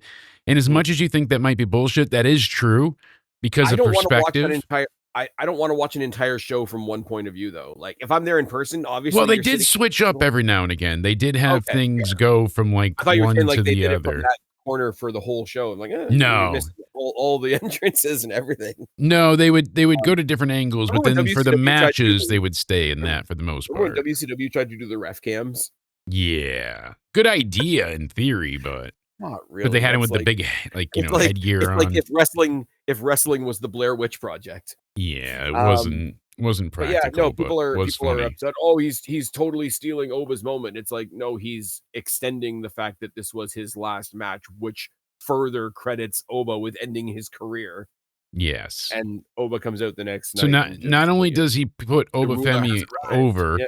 but he did it in a way where it's like I just hated how everyone's like, "Yep, he's coming back in the favor, and he's gonna face Gunther." And I hope that's not the case because this puts over Obafemi massively. He retires Lesnar, and nothing, no botch, no overwork, no everything was just perfect. And to not totally to skip ahead to Raw, but the way that Paul Heyman is now selling on TV the effects of Lesnar being gone. I mean, Yes. Paul Heyman's the greatest. It's fine. Don't worry about it. Then now Um, forever ladder together. match. Ladder match. Okay, first of all, like super stupid take on the Lesnar thing. How dare he retire? Yeah, he's totally stealing Oba's moment. Fuck off. By the way, that's it. That's all. How is he? He's not stealing his moment. He's making the moment Bigger. bigger. Hmm? That's Well, really what it comes down to. He's making the we can't moment. let him have anything because he might know about something somebody else might have done. So that's enough for me. Tick tick tick click click click. Anyways, Ridiculous. speaking about people that are doing much better in WWE than where they were, Penta defended against 5 other people in a ladder match that was awesome, and the immediate reaction from the crowd is, "Oh, I guess spot fests are good now." I mean, the ladder match was awesome. JD McDonough landed on his very large cranium, and He's a Javon crash test dummy. I'm not the only one to say it, but it's happened. Evans is a fucking star, and Penta's great, Yeah. and it was really fun. What are we doing? It was You a know what really makes this fun really ladder cool? match. It You know what sucks makes this really because cool? They're not doing the exact same thing next week. yeah, and they used to go ahead and they did have ladder matches mean something more back then. I feel like in the sense of You had like Kane was feuding with Punk per se, and Rollins was feuding with Ambrose, and and they were in the match together. So one of the four of them could win, but you didn't know who, and blah blah Yeah. blah. Point being, now it's just 6 men that can go quick because it's going to be a car crash. Like that's Yep. But basically like the in car crash moderation, is that's okay. the yes. Thankfully, we're not getting one every month, every week, every whatever you want to label it as, but it's still Well, just you could unfortunate that roughly that's the case. sell it as I have the title. I want to create an opportunity for other people. Ray and Dragon have been in my corner for a long time now. I want to show them respect by giving them the opportunity. I'm looking across the ring at a guy like Javon Evans. I'd like to see them have an opportunity. Da da da da. A couple of my friends have a problem with the Judgment Day, so let's throw JD McDonough in there because we can drop him on his big blockhead. It's fine. Don't worry Yes. about it. And I No, mean, Johnny, you don't have a big head. Rusev's been attacking all of us. So, And like, why don't we beat the yeah, shit out of him? the Plus, we only need a thing that I baby. didn't like was Rusev having to jump off the ladder to take the cutter. I mean, I suspend it's disbelief a lot. it's still real to you, damn it. Yeah, like out of everything, I just wish they had a different way to hit it, but still it was fun. It was a great spot. I just like spots that don't look like spots.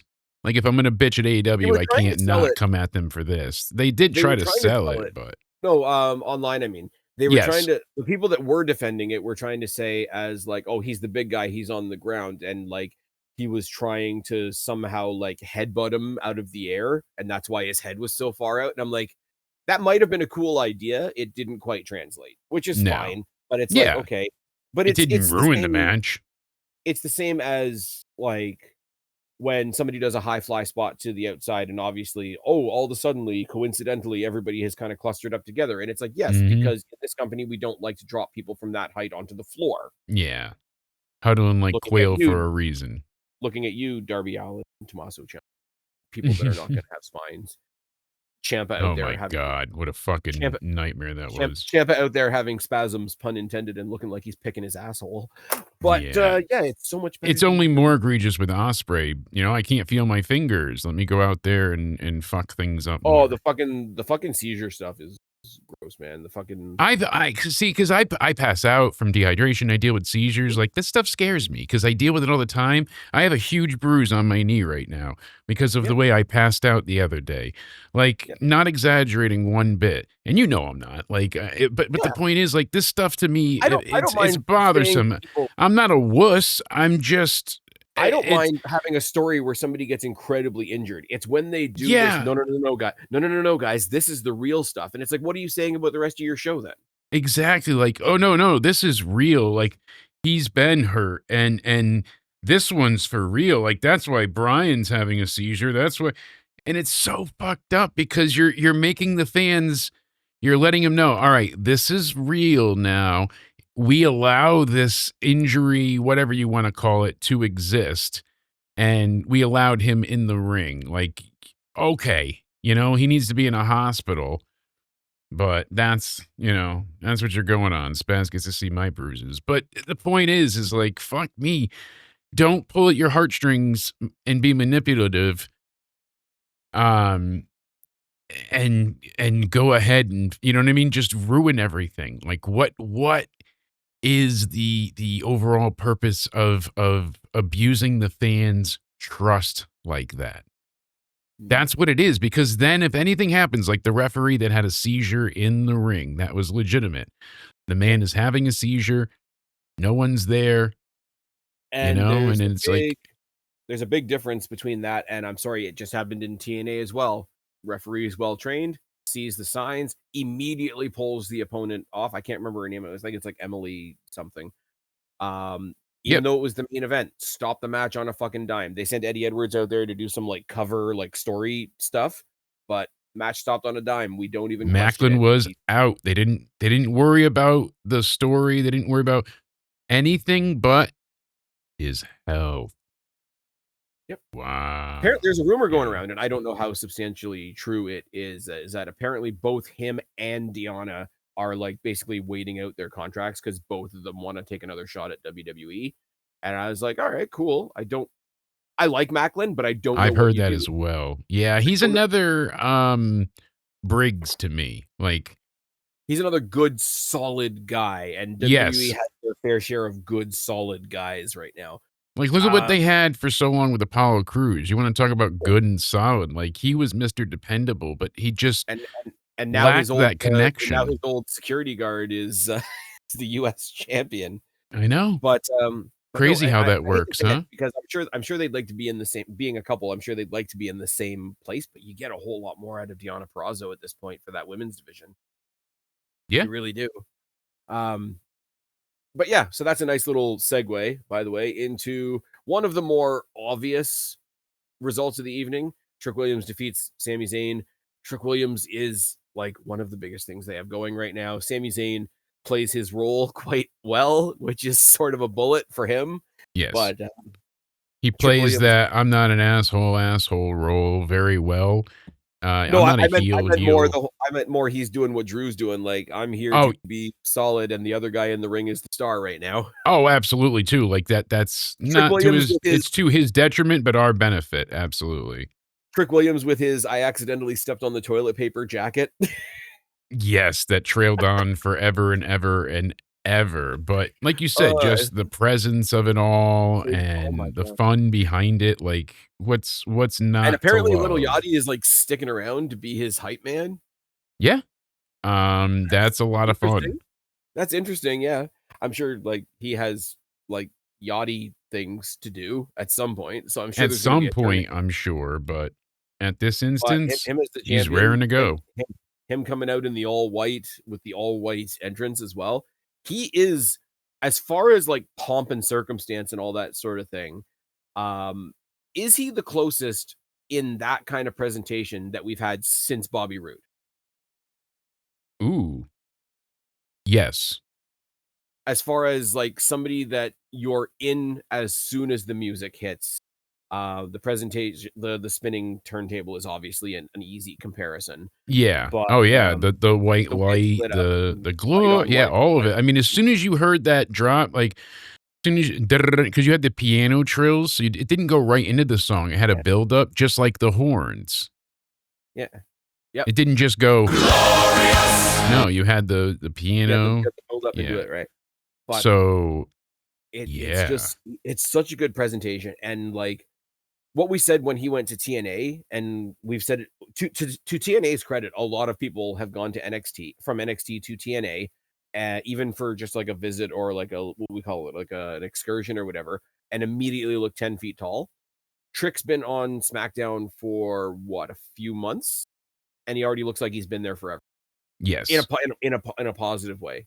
And Absolutely. again, it's another one of those like look at the people he's standing in the ring with to be able to say he doesn't look a bit out of place.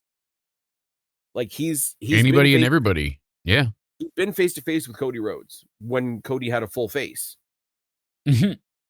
And I mean, I'm sorry, Not just one eye. Cody Rhodes and CM Punk are basically holding up the company right now, with all due respect to Roman and a couple of other people. A lot of Talk weight about on their that. back. Talk about that in a second as well. But like, if you're standing in the ring with Cody, I would love to see Trick Williams standing face to face with CM Punk because I want to Yes. see what that looks like. I want to see what the vibe is at that particular point. Because Punk can sell that either way. He's one of those guys that'll sell the crowd either way if the crowd decides to stay with him or if the crowd decides to like lean Trick's direction. Punk will play with it either way, and I think that'll be really cool. So that's something I want to see in the future. Amazing match, amazing moment.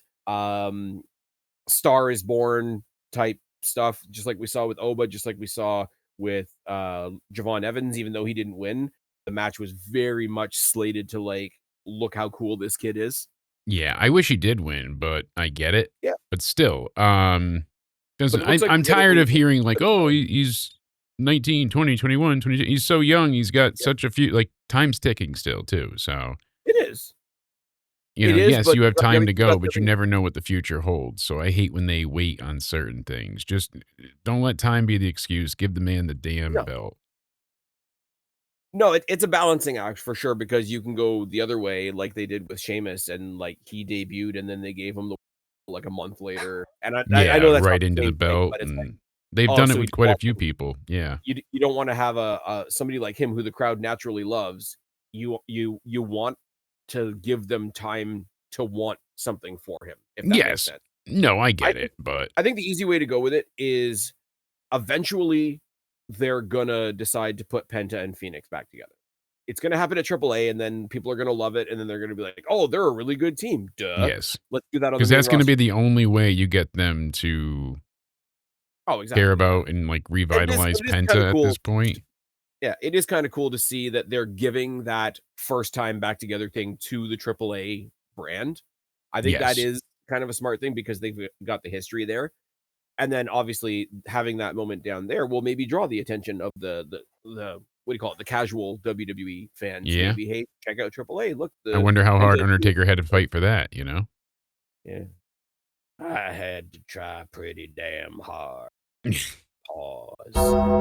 But I think no, where I was going with that though is I think you leave the IC not forever, but you leave the IC title on Penta until you decide you're doing the tag team thing. Because if he loses it and then immediately the tag team thing happens, then the story is, hey, the Lucha Brothers are back together. The story isn't, oh, Penta just lost the title. You get Mhm. what I'm saying there. Anyways, No, where was I? absolutely. Lost my place. I lost my Yeah, place. Penta was a good choice. Now, what about AJ Lee and Becky Lynch? AJ Lee and Becky Lynch, we already talked Did I about. feel like we didn't mention it from night one. I almost feel like we Um, forgot it. I think we got into it and then we got sidetracked into Okay, the so other brief the other, thought. fan stuff. I Very like them predictable, both. but They did what they were supposed to do. The rumors ahead of time beforehand were that AJ was gonna be taking time off afterwards, so putting it back on Becky. Becky's gonna make other people look like $1,000,000. Oh, this is what I didn't touch on. yes. People are very, very upset. People are very upset with Jessica Carr because Jessica Mhm. Carr is getting involved. And hey, WWE fans, I thought you didn't like it when Aubrey did it. Well, first of all, once again, Aubrey does it in every match. Aubrey thinks she's the main character, and Aubrey looks like a horse. It makes everything Um, about her, like you said, with the main character syndrome, but also, as you Jessica Carr is a mentioned, wrestler. yay, there you go. That's the And, difference maker. okay, That's the good I'm stuff. sorry. Other than being a main eventer, what's a better description for Becky than a very safe set of hands? Who Because better to Aubrey, learn and work with? Yep. exactly. And Jessica Carr, I haven't seen much of her on Evolve and what she's doing as the masked character because I haven't watched much Evolve, She's I'm not great. gonna lie. But if you're gonna introduce her as a person on Raw or SmackDown, then that's not, "Oh my god, a wrestler getting involved or a referee getting involved." That's, "Oh my god, there's a wrestler that used to be a referee." There's a big Exactly. difference. I don't think Aubrey Edwards is gonna be squaring off with Lance Archer anytime soon. No. And if you're going to introduce her to the roster as a wrestler, do it with somebody like Becky Lynch. There's nothing there's nothing you can do on your roster that Becky Lynch won't help facilitate. And see, Look that's at the the thing that they're not getting with this. They're taking it as like face value. Oh, she's just a ref. Oh, because they don't want Evolve and they don't care about the all that stuff. And that's but the again, it's not happening in every other match. It comes the comparisons, and there are other animated because you're a referees. reasonable person. Like that's what I try and explain to Cody all the time. He's like, but they're saying the Liv stuff makes sense. Liv said after the show, like, oh yes, Stephanie, you're right. See, I did need friends to help me. But their entire feud and point of their story was each of them being like, you don't know me. You don't know what I'm capable of. You don't know what I've had to go through. I had to do it all by myself. Stephanie says, "Oh, you need everybody," and then Liv's like, "Oh no, you're right." Like it was just against her character, heel or not. It didn't make sense. You You okay, but even you don't know what I'm capable of could mean I'm willing to stoop to getting help. Yeah. I know It that's a was less stretch. that, and this was I know more like direct egregious of like, I'm telling you she's right, which a heel is not gonna say the face is right kind of thing. It wasn't a reverse psychology thing either. It was just poorly executed on the post show. Like probably she just flubbed it, but but you regardless. can even spin that with somebody as obnoxious as Liv Morgan. I mean that she's amazing at playing an obnoxious character. Yes. I'm better at you at everything, even cheating. Yes, like That's all you can try and make it a live thing. It's just the fact that they don't even touch the story, so it ends up being more nothing. And that's really what the sad part is here. Like it's not going to be I brought think up on TV. her not utilizing the other women in her stable would be more out of character. Yeah. Yeah. because you make her seem very upright and very righteous for a heel if she does go in there and do it on her own. And if she had Exactly. gone in That's there and not beaten her at if all. she had gone in there and beaten Stephanie Vacour clean, the people that already don't like her for obvious outside of wrestling reasons would turn it up to 11.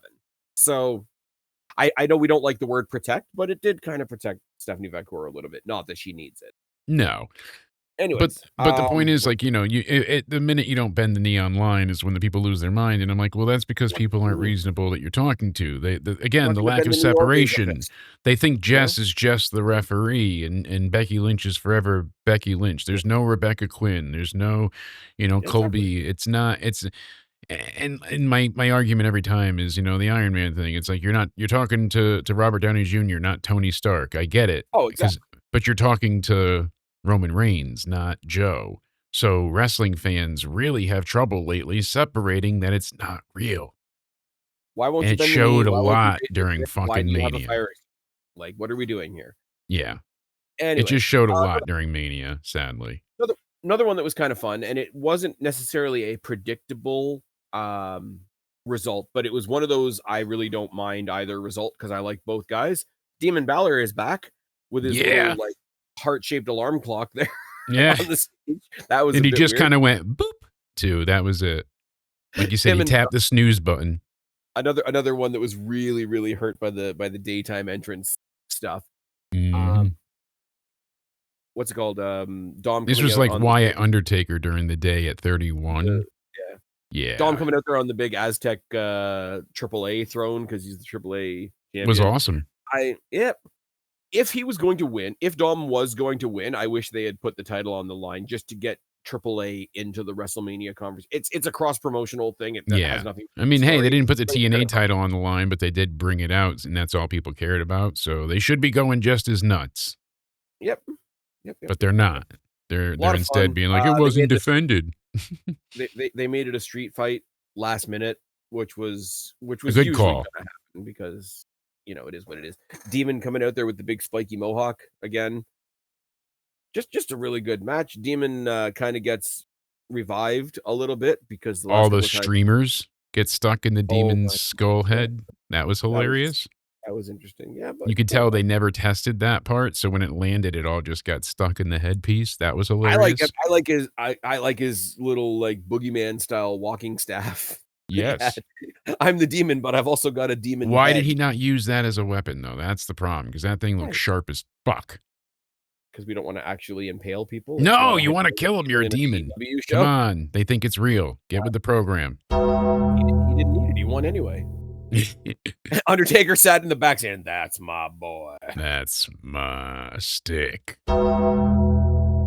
Demon Balor. I'm just I wanna see picking up the criticism online because they wanted oh, yeah. him to actually impale him. Like I was like, Demon Balor versus Mr. Iguana would be a lot of fun.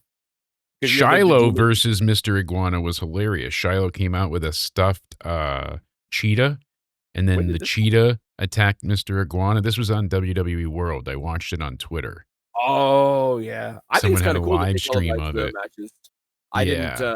I didn't go back and check them because, yes, That first of was the all, one I re saw highlights of. So, not to spoil, you'll see the clip eventually, but a referee actually like does a dive to the outside to stop the attack between the cheetah and the iguana. Like it's nice. so like WWE world perfect. People are probably complaining about that too, I'm sure. Like, look at the Well, it's fun. ref. And, They don't like people having fun unless they're swimming in orange juice, moving swiftly on. oh, Uh, true. but I do think it's kinda cool because WWE was guilty in the past of making the demon look a bit not effective, like when he was struck by God and the top rope broke Yes. and he lost in the Hell in the Cell to Edge because Edge Dun-dun. um but yeah, the old music, the old entrance, because they had the modified like toned down Finn Balor music for a while when he was in the Judgment Day, and it's just like if you're gonna give him new music, give him new music. Don't give him like slightly toned down version of the music that we liked. Yeah. So You can't. another Don't like, fuck hey, with us. they slightly fixed it and all that kind of thing. But the match itself was a lot of fun. I'm glad the Demon won. Dom doesn't lose anything by losing really because he's still got the AAA championship and he's still like riding high in AAA. And his lady's also a champion now, so they still got lots of gold in the Judgment Day. I'm sure they're going to go back after the tag titles at some point. JD McDonough is kind of, as of WrestleMania, in the IC picture.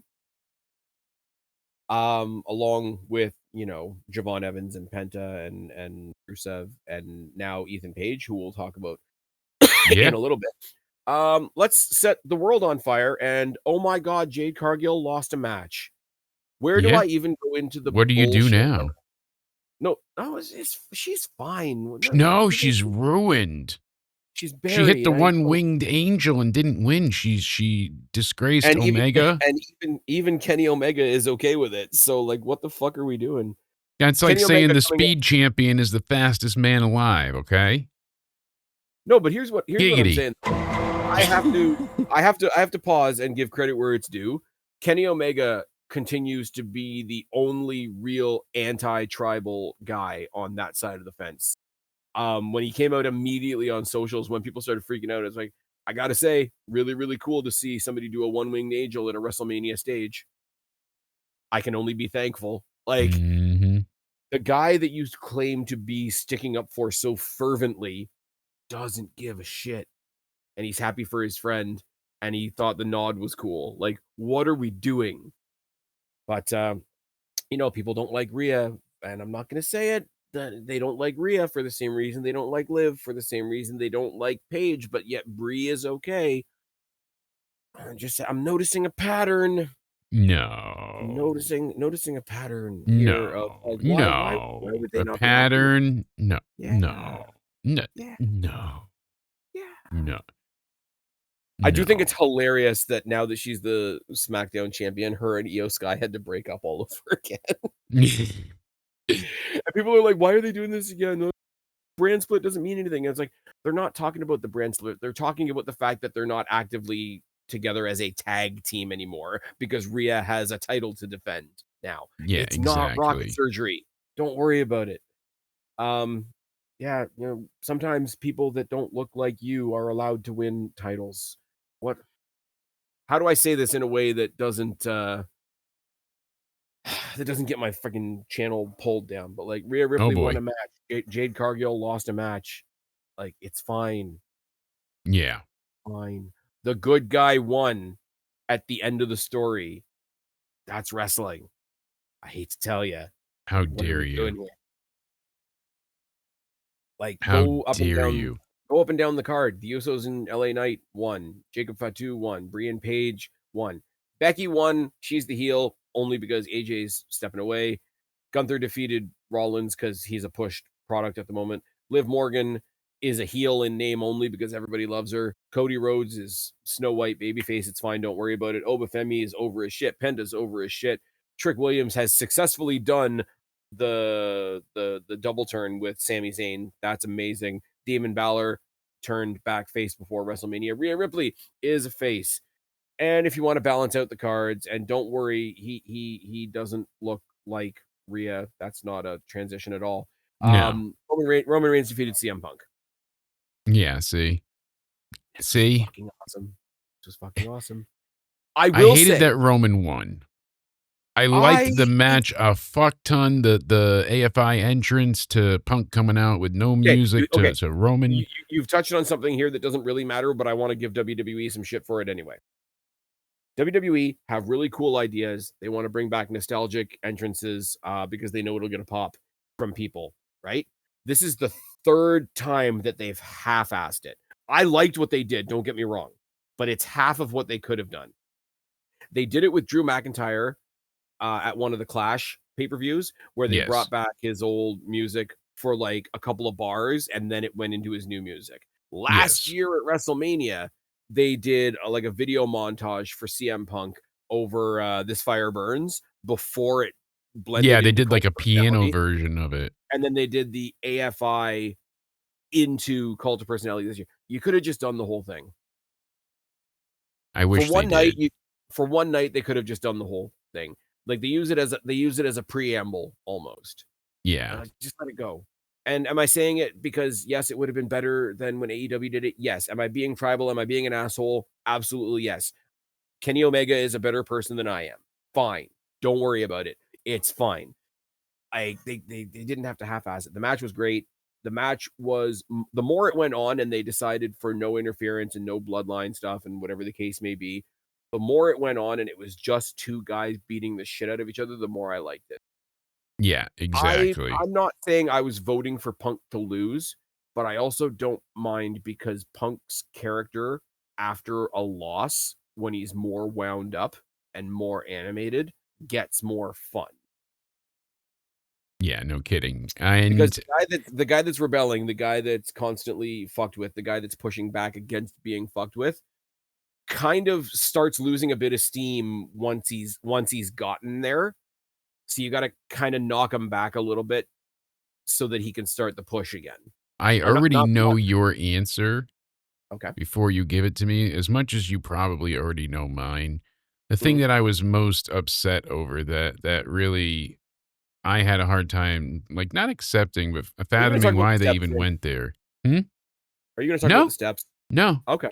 Even with the A lot of people are DQ, crying like, about a lot of people are crying about the steps.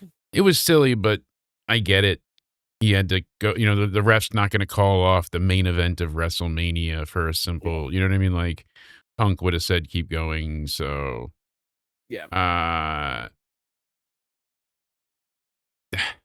I Okay, so I don't know hate, where you're going then. I truly hate that they made Punk look too old to do it. I think it's dangerous. I think it undermines all the effort that he's put in over the years to be the best in the world and hone his craft and do as much as he's done. And I think it really is a hindrance to the value he offers the company to be like, oh, you're 47, you're too old. I get being somewhat Are you exhausted. talking It about in was the preamble or in the match? in the match itself. So Okay. the way they concluded it, you get the second GTS moment, and then he collapses. Love that. Mhm. Fine. Then he goes for the punch, can't hit him, and then Roman hits the first spear. But I wish after he went for the second spear, he caught him and hit the second GTS and just won. Roman can Yeah. get the belt, in a rematch, whatever. But for Mania, let Punk finally win at Mania, one. And Mhm. two, for the main event. And two, you're saying that he's not too old. He's not all the work he put in. He is the guy. He is, because we already know Roman's a tribal chief. He was at the top for 5 years. And now all we're getting is 2022 all over again. Bloodline drama. I have no interest in the Fatu thing. I'm trying to sell myself on it. And I like Jacob Fatu, but this does nothing for me. And I wish I could be more. I'm being completely honest. I'm not just being like, I'm not giving it a chance. I watched the Raw main event. You know me. I'm not one to just be like, fuck it. I'm trying. I want to enjoy this because I want to review it in a way that makes me enjoy it. And I am just at a loss as to why we're going backwards. Maybe they feel like, oh, the best time in the company was when Roman was on top. So we're going to put him back on top, but now he's a face, even though he's always acted like a heel. And we're back with the Usos. We got the bloodline, everybody but, Sammy and fucking Paul Heyman right now have returned. And I Yeah. guarantee we'll get them back too. So Well, it Paul Heyman was is it he's was a in the great main Paul Heyman event. is I in the loved the main event. I don't Paul Heyman care. is in the vision. Paul Heyman is Yeah. in the vision, and the vision was started by him turning on Roman. So I don't think you get Yes. Paul Heyman just yet. Not yet, but I'm saying down the I line, I am could see him coming back too, just I am gonna because. talk about the bloodline stuff in a second when we because we've got some Raw and SmackDown stuff to cover. I don't mind Punk losing. I don't mind Punk losing, and I don't mind because he acknowledged way before WrestleMania that, yeah, I'm a lot older and he's a lot bigger and whatever the case may be. It's the whole, this is where I am. I'm not going to lie about where I am, and I'm going to show you that where I am is fine. And I think if they keep on that very narrow string, it's okay because of where I think they're going next. The match Yeah. itself, I don't mind.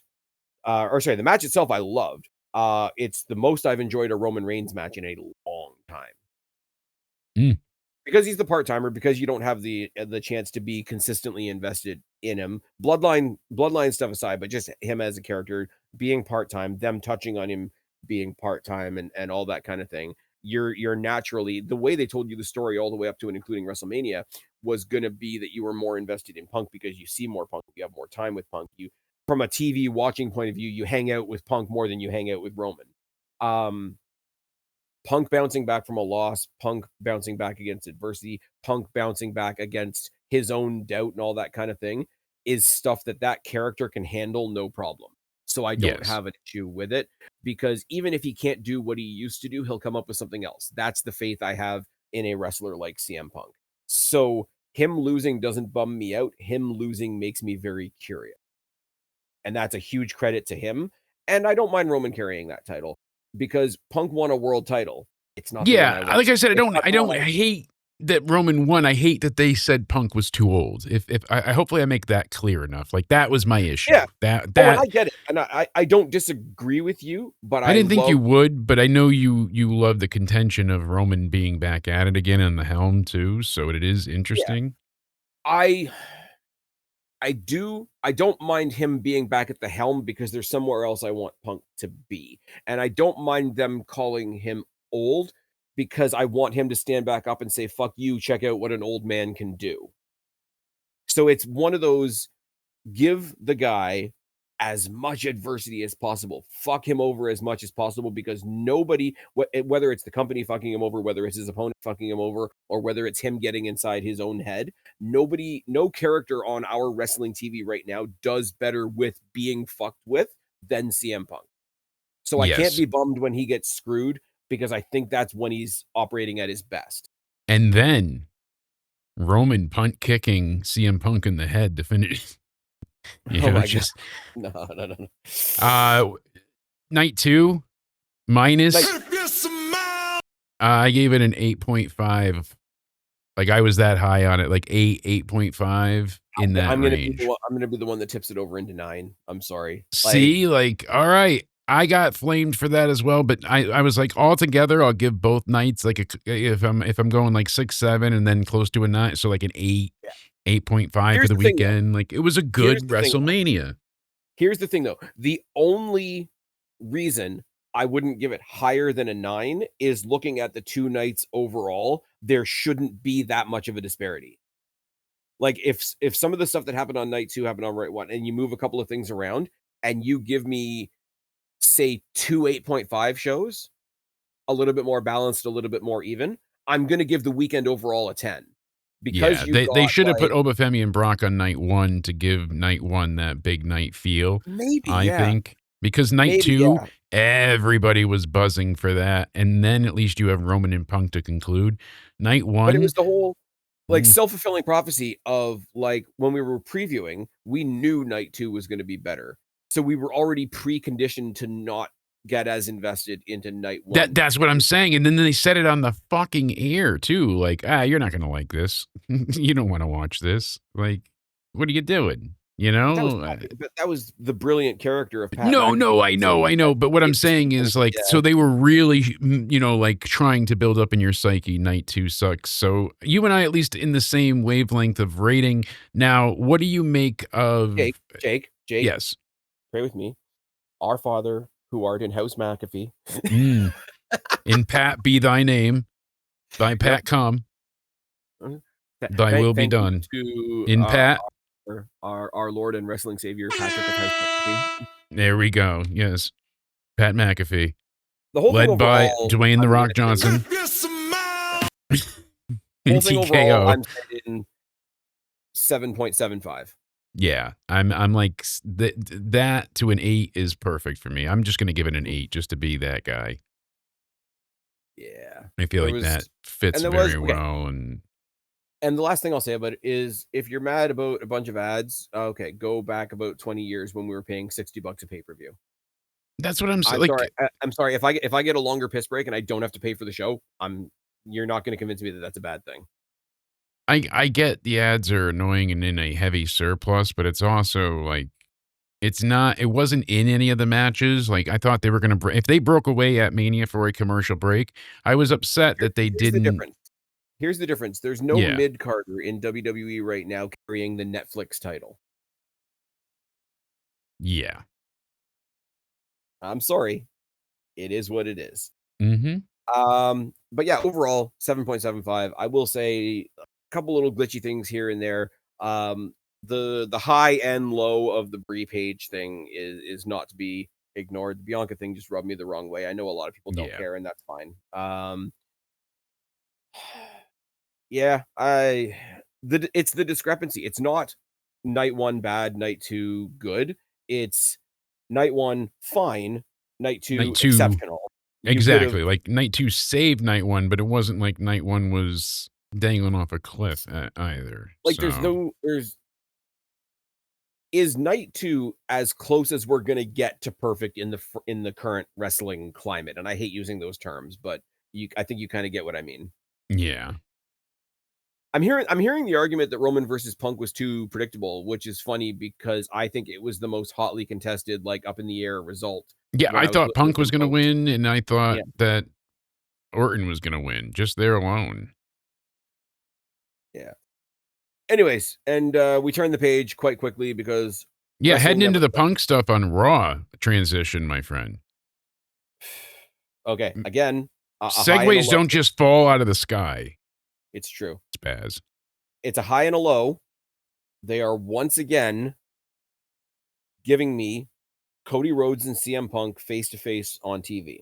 Because they know what the TKO knows that's a sell, and they know, like, that's what kills me. It's like, you Here's dirty the thing. bastards. You You couldn't know it. have them. You have to have one of them a champion, one of them not a champion. And as much as I hate people referring to the world title as the Seth belt, there is some truth to that. I do want CM Punk to hold the big W at one point. I do want to see this match at one point. Jake, I swear to God, if we finally get Punk and Cody and it's at fucking Backlash, I I'm don't gonna think it's shit going to again. be. I don't think we're getting I'm it gonna shit again. soon. I think they're going to save this for like SummerSlam now that they lost Brock's retirement in Minnesota. Mhm. I Because they think, want SummerSlam to be the next WrestleMania. I will yeah, accept it at SummerSlam because they are trying so hard to make SummerSlam their second WrestleMania, right? yes. So I This is think they're going to where be holding out. you give us the match we want. You put it where it belongs on night 2 in the main event. This is where you give Punk the belt I wanted him to have in the first place, and this is where you give him the win. And this is where him losing in 2 previous WrestleManias becomes more okay, because the long-standing nobody really wants to say it feud since they both came back has been Cody and Punk. Yeah. Cody being the golden boy, even though he's playing this anti-TKO character, Cody being the golden boy and CM Punk stepping up to him for the real richest prize in the game in the current mindset that has been formulated out of his WrestleMania loss 7 or 8 nights ago, Yes. psychologically is the perfect story. You can't do it when it's champion versus champion because that would be crown jewel and that would be kind of shit. Even though we're gonna get Liv and Rhea and everybody's gonna hate it and I'm gonna laugh. But you have to have one of them lose a belt. And if they're gonna fight, I want it to be for the real belt, much as I Yeah. want the other belt to mean more. Exactly. No, that It makes has to be sense. Punk chasing. It has to be Punk pulling himself back up. It has to be Punk rebuilding himself. It has to be Punk, like I said a second ago, raising his fist and saying, "You think I'm fucking old? Let me show you what an old man can do."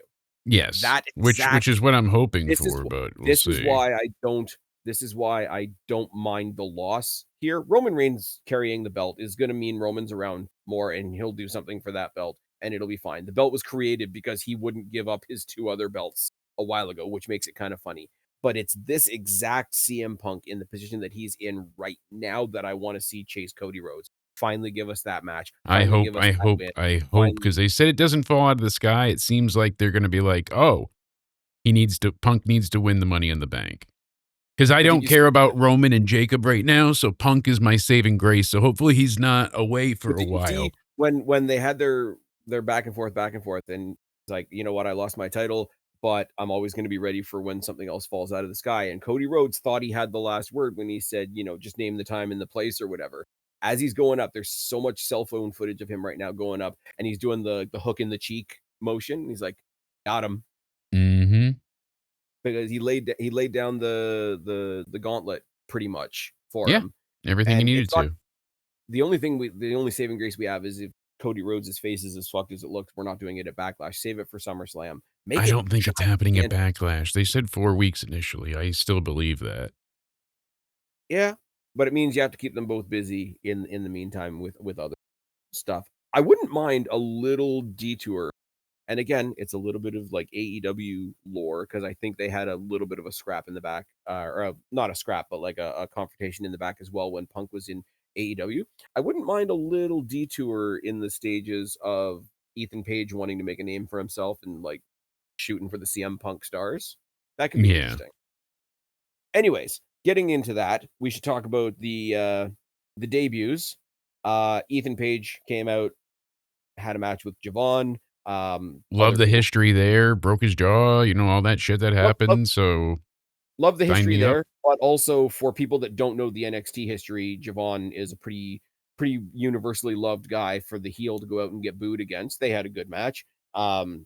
There was no ending, so neither person lost. Everybody else got involved. You had Penta in there. You had Rusev in there.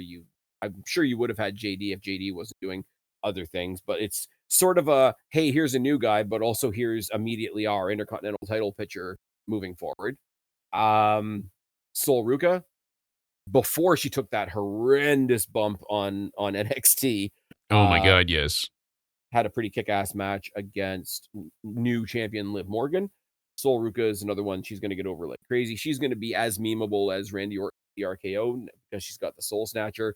Plus, there's the lore. If you go back to the Royal Rumble, who were the last 3 in the Royal Rumble? Was it like Liv and her and Tiffany? I want to say I think so. were the last 3.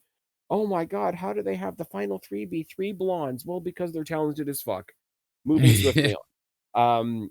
Cool to see Soul there. Cool to see Ethan there. We got the How dare announcement. Soul compliment Liv? I'm like, she Yep, said nice things not because she genuinely meant it, guys. It's because she's trying to get the match and yep, knows how to play her. Like, that was the whole point. exactly. Uh, Ex- people miss that.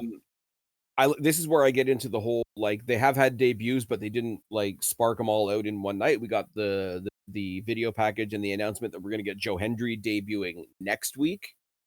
So we don't have that immediate. Oh my God, it's awesome because it's the Raw after WrestleMania. Oh, this like we still have stuff to look forward to. There's the fallout Yes. of Ethan's debut. There's the fallout of Sol Ruka's debut. Maybe not so much, like we say, because of the Lion King moment that they had on NXT, which was rough, where all the AEW fans came out and all of a sudden they care about safety and injuries, which Yeah. I I think is mean, we got hilarious. Seth Rollins opening. We got Punk being there, Becky there, Hendry's concert, Penta and Rusev, Bailey and Lyra taking on Roxanne and Raquel. Breaker being back as Yep. well. Roman Um, answers Jacob's challenge. So we got a oh lot my God, going on.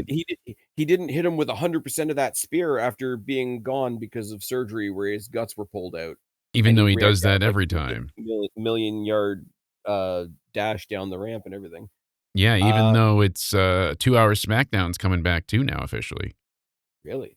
Yeah, they just announced it recently, last hour or so, that SmackDown is going back to 2 hours in a few weeks. Okay, very Heard it nice. here first. Joe Hendry will Although, be a lot of fun. We're gonna see Joe Hendry interacting with Danhausen. I guarantee it. oh, absolutely. It's gonna be a lot of I like fun. how Um, Danhausen moves between both shows too. People even I do. complained about that, Spaz. The only thing I would say, and I'll say it about the ones on SmackDown as well, I would have liked it if they did what they did. I think it was about a year ago when people were coming to the main roster and they didn't say where they were landing right away. They did the whole like both managers want to talk to you, both managers want to give you an offer, and it gave them an opportunity to sort of be featured on both shows for a couple of weeks. They did it with Jade Cargill over all Yes. 3 brands when she arrived. They did it with I wish they Obafemi. They did it with, yeah. well, Obafemi's listed as a free agent. Like Yes. It's him, Omos, Brock Lesnar, and Danhausen Was. are Yes. well, yeah, are the free agents. So if you put a free agent team together, it's Oba, Omos, Brock, and Danhausen. Um, yeah, and then you get to the Roman Jacob stuff and the bloodline stuff. I get the repetitiveness of the bloodline thing. Yeah. I like the fact that they're trying to switch it up a little bit of like I don't have Paul Heyman. Yeah, Um, and I'm not yeah, leading you. You're not I'm not following me. I'm We're not just leading you. We're together. just Like, we're just gonna be a trio. If they are able to push forward with that narrative, then cool. It'll be a different type of thing. Now, they threw that all in a blender with the Usos and the MFTs and Jacob and everybody on SmackDown. That was a bit of a mess, but I think that's a little bit intentional of let's Yes. throw all the pieces up in the air and make people wonder where they're going to land. And you know Yes. what? They might land in the same place. They might land somewhere different. A lot of people are saying, well, what if Jacob and the Usos turn heel on Roman Reigns? Is Roman Reigns a face? Yeah, What are like we doing? I don't he's know. supposed to be a Uh, face. I mean, that's really what they're telling us, but Apparently, yeah, because he's we're gonna do Bloodline, but we're gonna do it this time. yeah, we're gonna do it It's like, real okay, so right. when you did it wrong was when everything was at its peak. But anyways, Mhm. but 'Cause he people was a saw heel Roman that people loved, but they always wanted him to be that baby face, you know? people see Roman and Jacob face to face and be like, "Oh, this is so repetitive." And I'm like, "Okay," without bringing up the fact that they were on opposite sides of a War Games match at one point. Yeah. Where was there a Roman and Jacob feud? It's less about that for me, it's more of the bloodline family drama and him teaming with the Usos, and we'll see how it plays out, but it just felt very been there, done that formula. And Tom is leaving the MFTs, so it's fine. Don't worry about it. He's the Hey, only one that puts any color in his face paint, eh? maybe he'll join the Wyatt Six, no? Oh. Oh, wait. No, I didn't mean aw, shit. No, but if you watch when the MFTs come out to wrestle and they've all got the black and white, the war paint going on, he's the only one that has any color because he's got the 2 little horns at the top. Yep, He he gets to have a knows. little bit of red in his, and, people notice, and, he's gonna go randomly team with Shinsuke Nakamura is what everybody's saying. I don't get it, but whatever. It is what it History. is. Yeah. But Ethan debuts, Soul debuts, Joe's debuting next week. The Street Profits came back to help Seth Rollins for reasons. Okay, is this something? Is this anything? Montez Ford took one look at Bianca and her condition and said, "Fuck this shit, I'm out." Yeah, exactly, it was like, "Nope, I'm done." No, it's cool. I like the Street Profits. I specifically like Montez Ford, but the Street Profits are awesome. I just don't know where they fit in the Vision and Seth Rollins story because I'm pretty sure Seth Rollins would have fucked with them at some point. Yeah, Um, I'm but sure, yeah, but hey. then holy fuck, we switch over to SmackDown and Tiffany Stratton versus Julia, which was supposed to happen at WrestleMania, but whatever. Title Um, change, yay. Title Predictable, but change. The one thing you will say, and I wish they had moved things around on the show if this was going to be the main event, because they definitely got more time than they were at WrestleMania. So that's yes. a plus. You could have ended the show with it, and then I could have made the argument of, hey, they got to main event SmackDown instead of opening WrestleMania. I But I don't know why they didn't, and then they open up this show, and it's not they could have given him so much of well, a because better they needed so much match, and time for Bianca to come out and say, look, we fucked. yeah, I'm and then sorry. JC saved the Okay. show a bit twice over at least. We'll get there. We'll get there. We're getting Absolute next week. Yes, We're getting Blake Monroe, not necessarily next week, but coming soon. very soon. How could you not come soon with her coming? I Oh mean, my god. Oh my god. Oh, she's got so much more work to do in NXT. No, she doesn't. yeah, what? No, she doesn't. Yeah, She managed I she the managed to be a morons. she managed to be a featured female in a featured storyline in AEW. What are we doing? Um, Exactly. but no, she's fucking great. She'll be in that US title picture. Tiffany Stratton versus Blake Monroe is gonna be fucking wild. Oh, I can't wait for it. That's why they had to send the belt back Now, to a face. now, now I'm sorry, and yes, I'm biased because it's NXT. It's like our kids are all going and graduate, that kind of thing. Fatal Influence has to be the story of the week, doesn't it? Oh, yeah. No doubt about any of it. So They were so on let's set top it of up. it all. Let's set it up. Paige comes out with Bree, and we get Prima. I hate it. It's fine. Don't worry about it. Nikki's not even there, so at least Amber Heard is taking a vacation. Paige has her comeback speech and all this type of stuff. Happy to be back. Happy to be home, which triggers a lot of people. They get confronted by Alexa Bliss and Charlotte Flair, who are also baby faces. And there's an impromptu match out of nowhere. Oh my god, they did an impromptu match. Okay, fine, whatever. Didn't they tease an impromptu match on Dynamite with I don't know, whoever's carrying the TBS logo title at this point and MJF, and then he walked out. And it's like, okay, impromptu match that then didn't happen. Um, and then all four of them get attacked by Fatal Influence. Fucking amazing. Paige, okay, if you want to talk about like valuable names in wrestling, and yes, I will include the Bellas in this because they do have a place in that. Brie Bella, Paige, Charlotte Flair, and Alexa Bliss get taken out by Fatal Influence.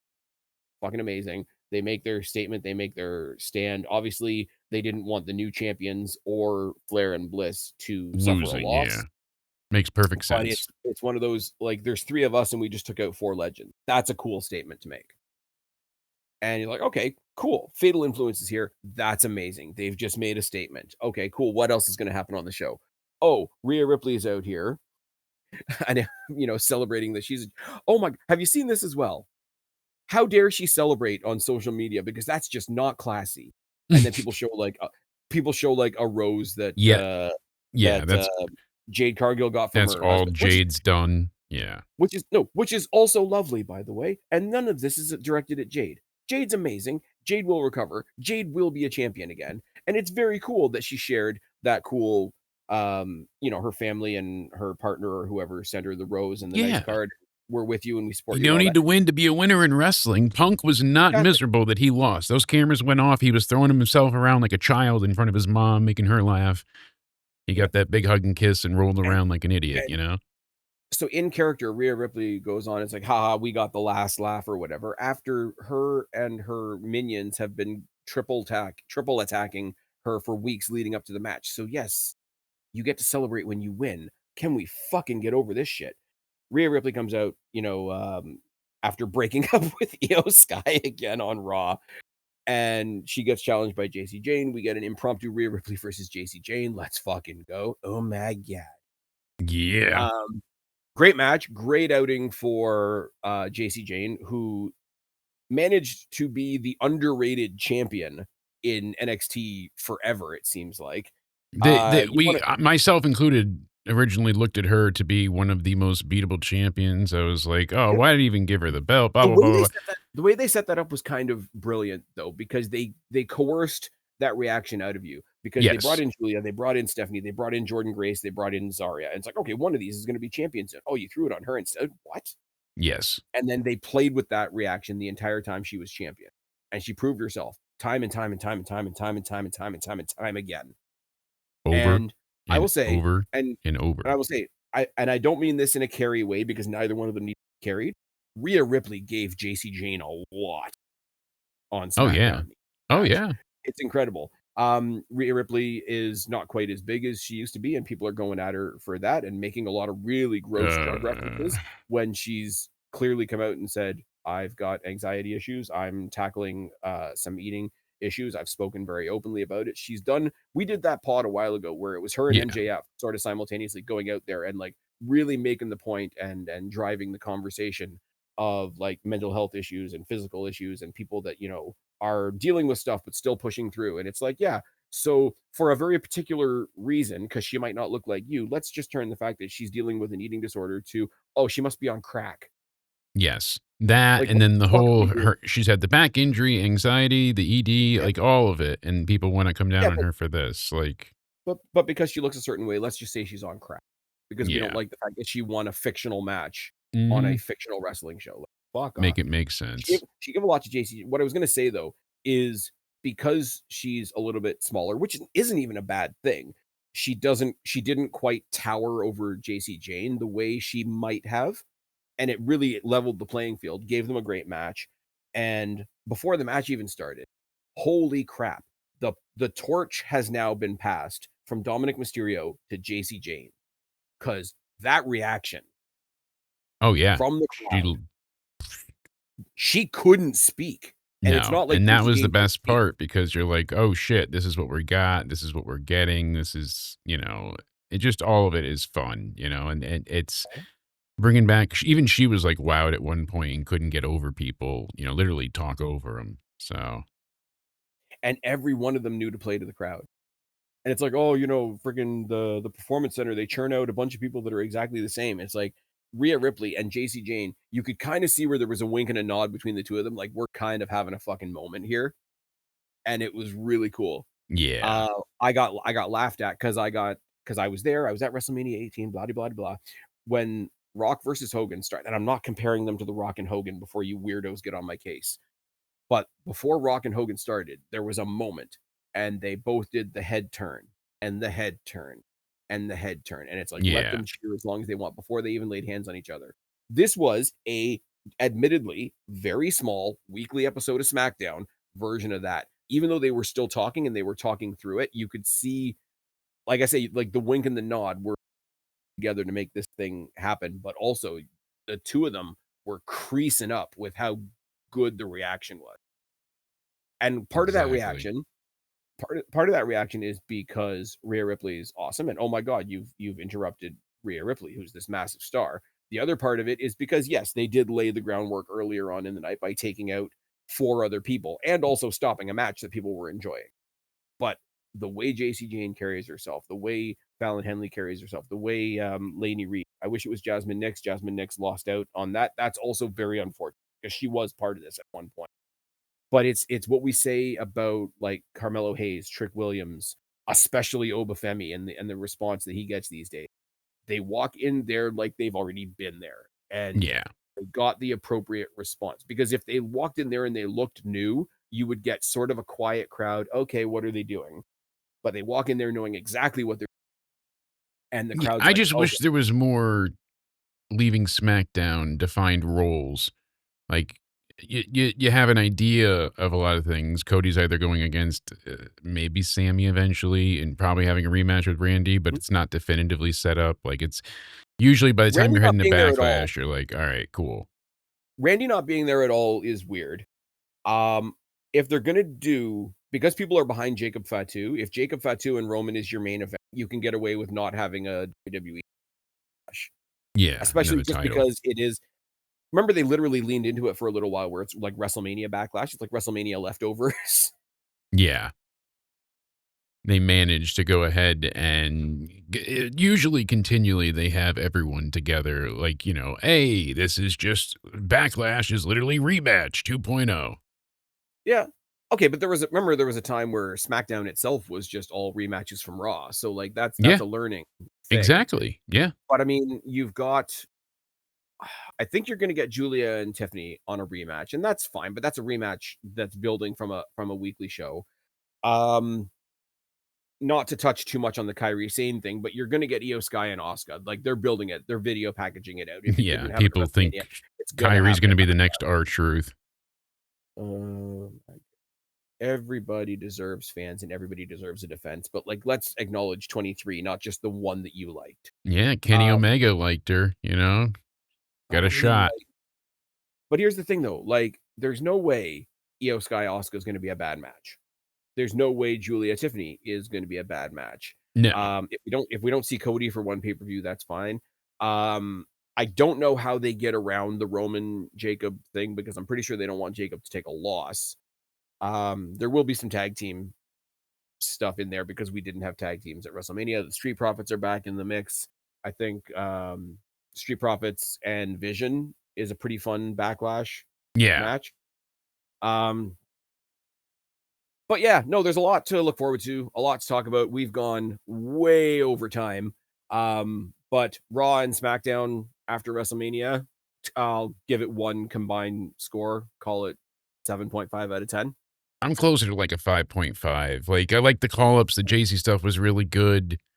Maybe even, yeah, 5.5 feels right. I just wish they had a little more oomph, a little more like, a So little bit so of we're that averaging fire. a 6.5 for the Yes. afters. All right. We'll have to do a quick fast version of it, but tell them where they can find you and what you're up to. Yes, indeed. Find me on youtube.com/Jake DeMarco for all of our wrestling previews and reviews for WWE, NXT, some TNA and AEW as well. And you can go ahead and find me on Twitter at Countdown Ended. You can find my music. Search for Jake DeMarco. Hey, The album is into somewhere that's on Spotify, YouTube Music, Apple Music, anywhere music can be streamed. You can find the first album out now for free. So go ahead and check that out. And as always, fantastic. thank you to Spaz for having us.